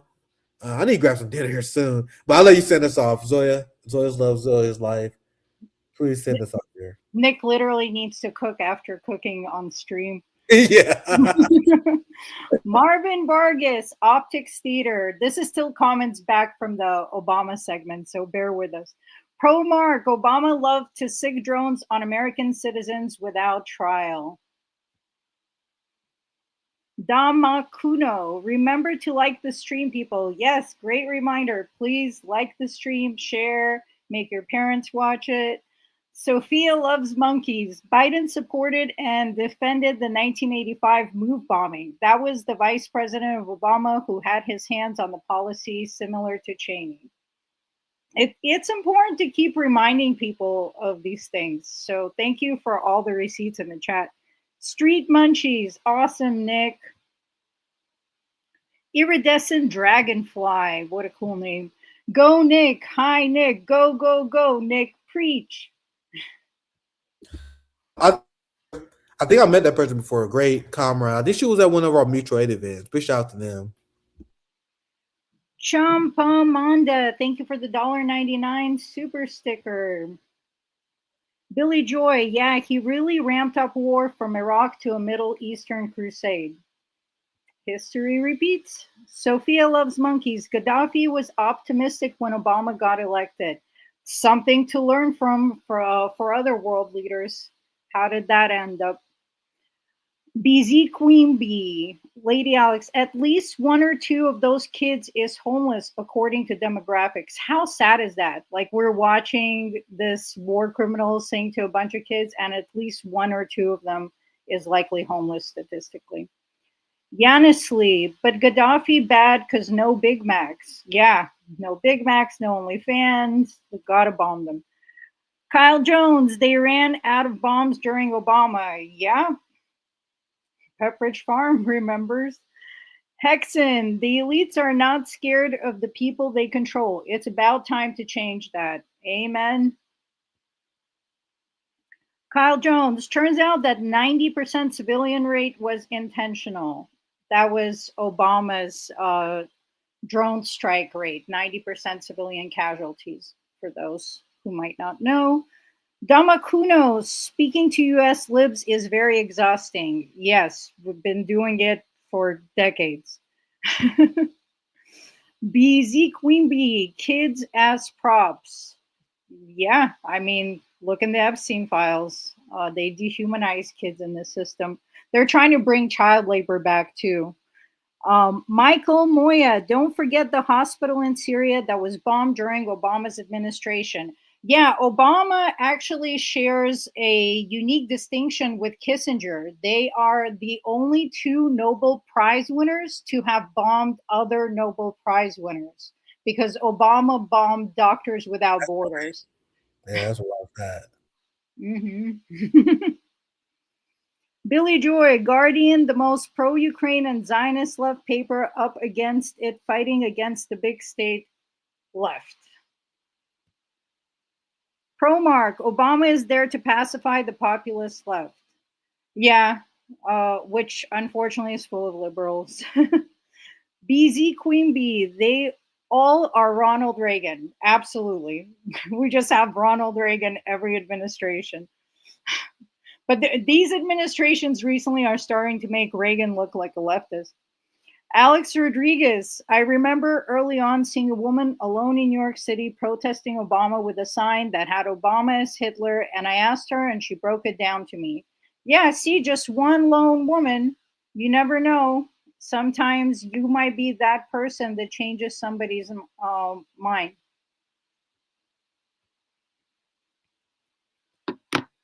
Sorry, one sec. Obama is a war faggots against genocide. I've seen you on Twitter, actually.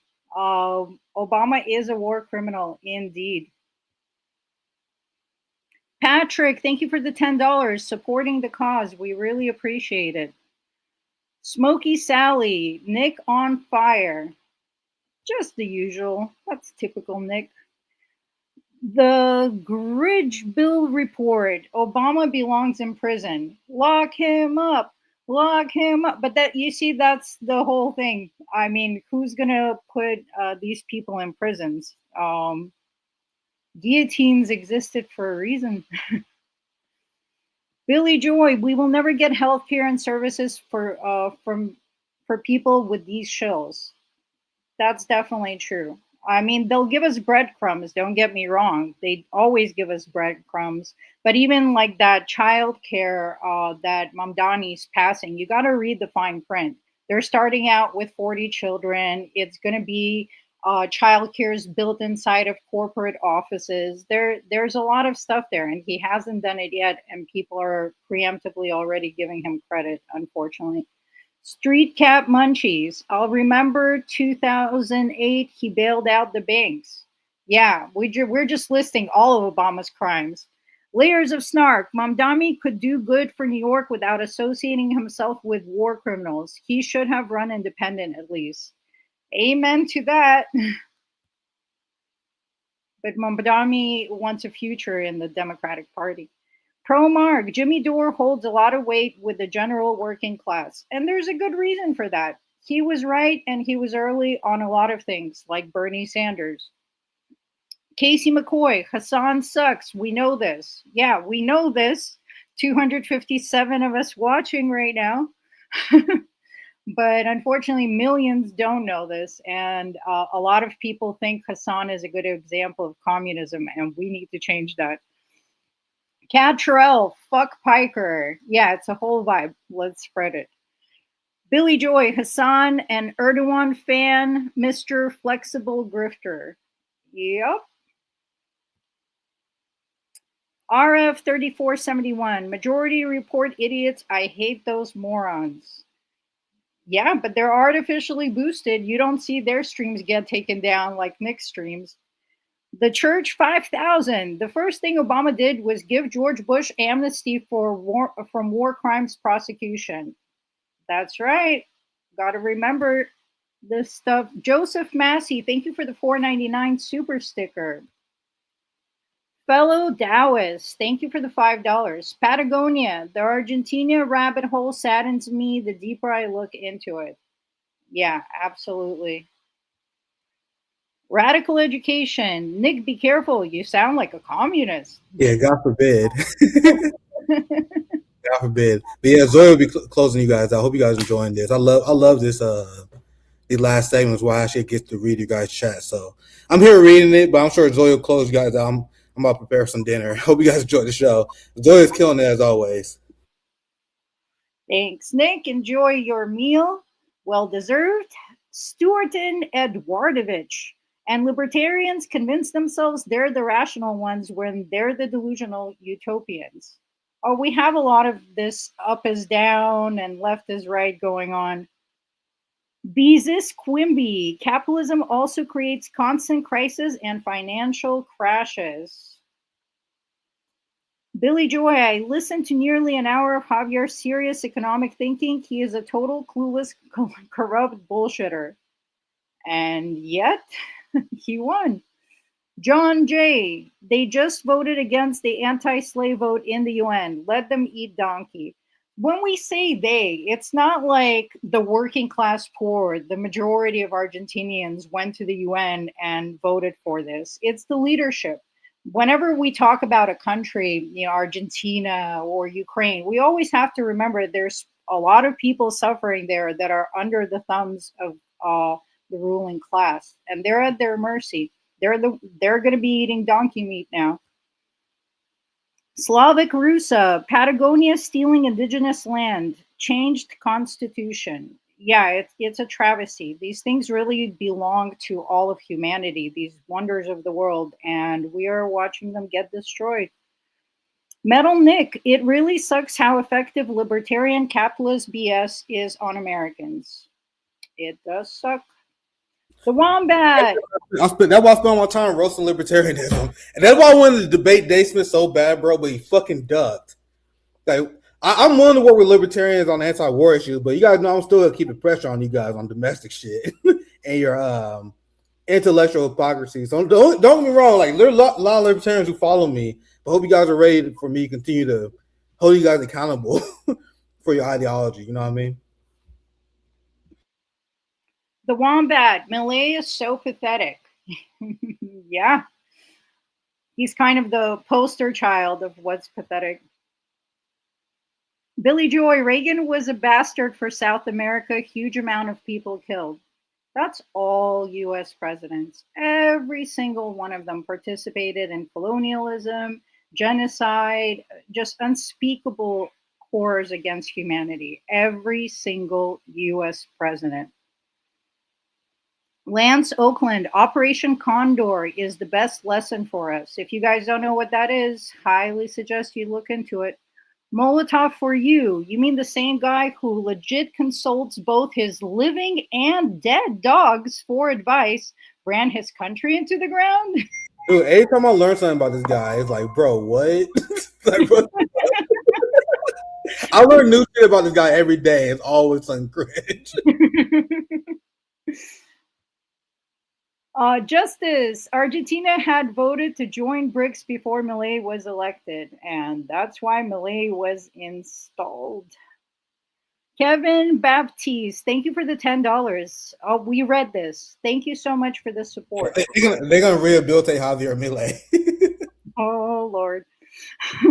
Violin, true, the U.S. churns out libertarian psychos on manufacturing assembly lines. Yeah, it's amazing. Getting people to go against their own interests. Chassertiner,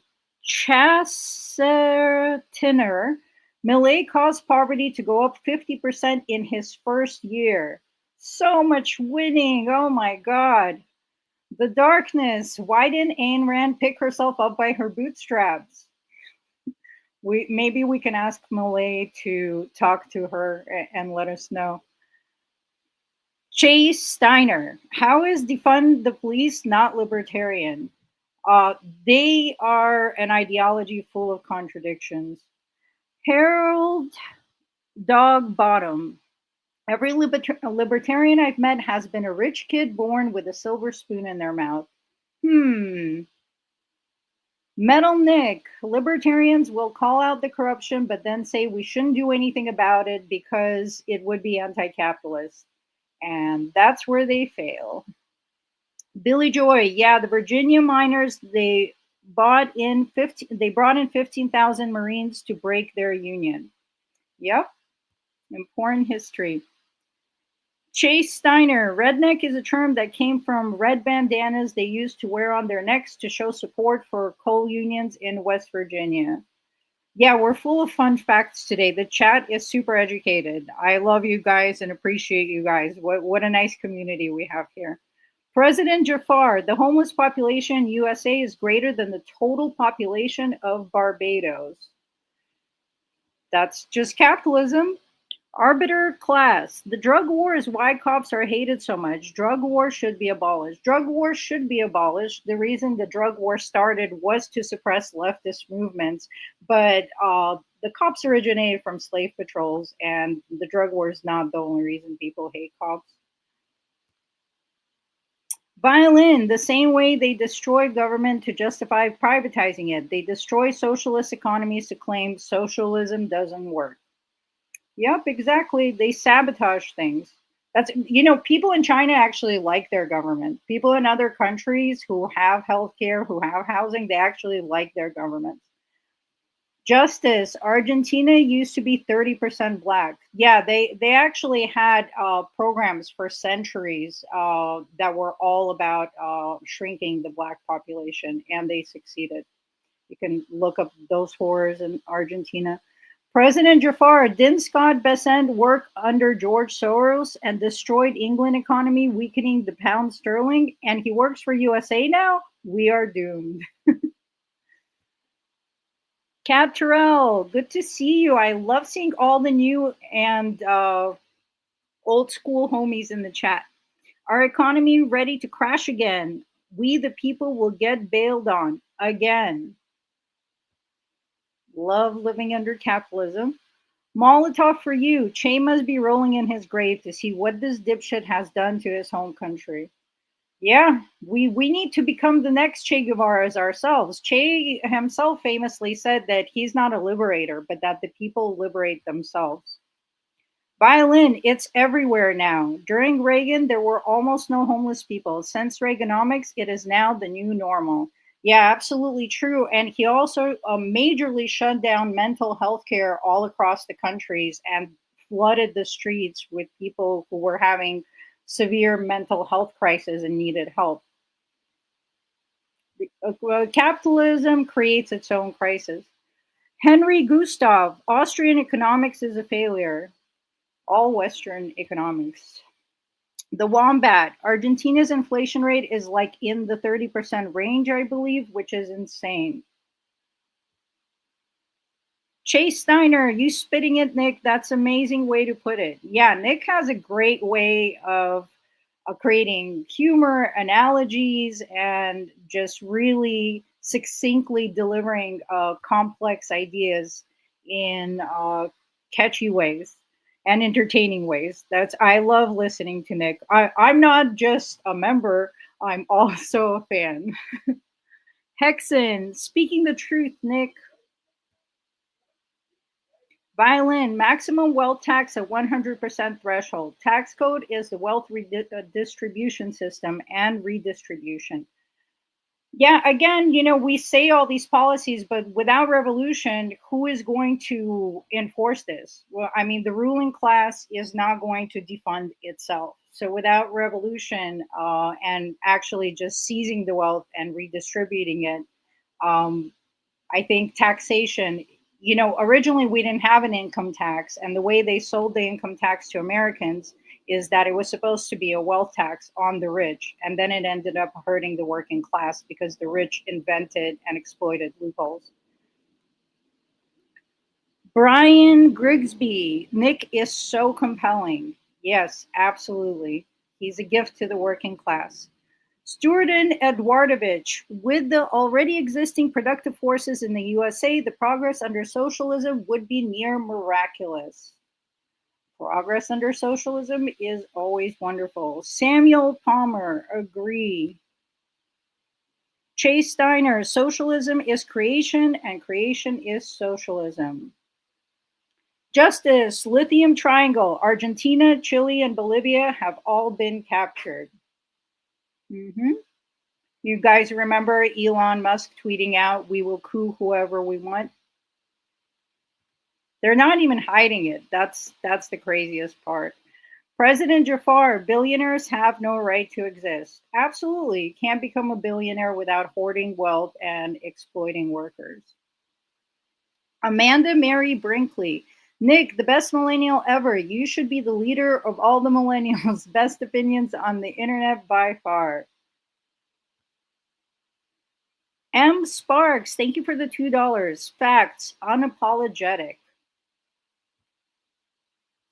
Carl is honest. Thank you for the $5. You're killing it, Nick. We've suffered Western ignorance and suppression of communism for too long. Indeed. Wombat, booms and busts only happen in the USA and Western economies. China is like, what the fuck are you talking about with this nonsense? Exactly. China is showing us what's possible. Harold, in the USSR, we had free housing, free healthcare, childcare, resort vacations, but we had a lack of bananas. Now I guess we have enough bananas. Yeah, this almost brings tears to my eyes as someone from the Soviet Union. I just wish I could somehow explain to you guys and convey what it was like living in solidarity with your neighbors and having all of your needs met, and just a different society, a different way of being. You can listen to interviews of people who lived in the Soviet Union, and even till this day, they say how much they missed it. Billy Joy, yes, a rare place here, a communist channel for extremists, LOL. Yes, it's so extreme that we want people to have food and shelter. We're really the unhinged ones for thinking that human beings shouldn't die in the wealthiest country on earth that can provide for people over and over and over rather than killing children abroad. Stuarton Edwardovich, the anti-imperialist left. Yeah. The Darkness, RBN chat is so refreshing after browsing brain-dead and heavily botted Reddit. What a palate cleanse. You guys rock. Thank you so much. This is why we do it. Marvin Vargas, thank you for the $1.99. Nick, what was the joke that was got her arrested? Oh, she was in a group chat, and in the group chat, she basically said something about how Netanyahu should drop some bonbons. She literally said bonbons, not bomb. And then she made a second follow-up joke. It was nothing that funny. It was more like a sarcastic remark. But to be arrested for that, that's really scary. They don't arrest anyone from the Epstein class, but they go after these young kids for posting sarcastic things in a chat they think is private. And that's the freedom and democracy we want to bring to the rest of the world. Champa Manda, thank you for the $3. Happy 420. Thank you. Damn, only Monday though. Well, guys, we're going to get you through the rest of the week. That brings me to the end of the chat. Thank you so much for joining us today. Please like, share, subscribe, and hit the bell so you get notifications. You can find us on Twitch, Kick, Rumble, X, and Telegram. Links are all in the description below. Remember our bonfire campaign, and 100% of the proceeds go to the graphic designer who makes all of the merch, and the rest all goes to Gaza funds to help people suffering on the ground. We hope you enjoyed the show. We will be back on Wednesday at the same time. We're back to our regular schedule, Monday, Wednesday, Friday, 8 p.m. Eastern time. Also, remember to subscribe on Patreon. There are free memberships and memberships for as low as $3. Anything that you guys can comfortably donate, please do. And if you can't, it's okay. Subscribe for free. We understand the working class is struggling, and they're really suffocating us right now with the gas prices and food prices and everything else. So I just want to remind you guys that you are powerful. Never believe what they tell you. The workers have all of the power. We can shut down this whole system with a general strike. It takes a long time to build that kind of organizing power, so start today. It's never too late. We will always be fighting for our liberation. It's a generational struggle, so don't let hopelessness sit in. Remember to enjoy your lives, be optimistic, do the best that you can every single day, and just talk to people. Connect with your neighbors, connect with your communities. We can build a better world one day at a time. Thank you so much for watching. We will see you guys on Wednesday. Love and solidarity to all of you beautiful working class people.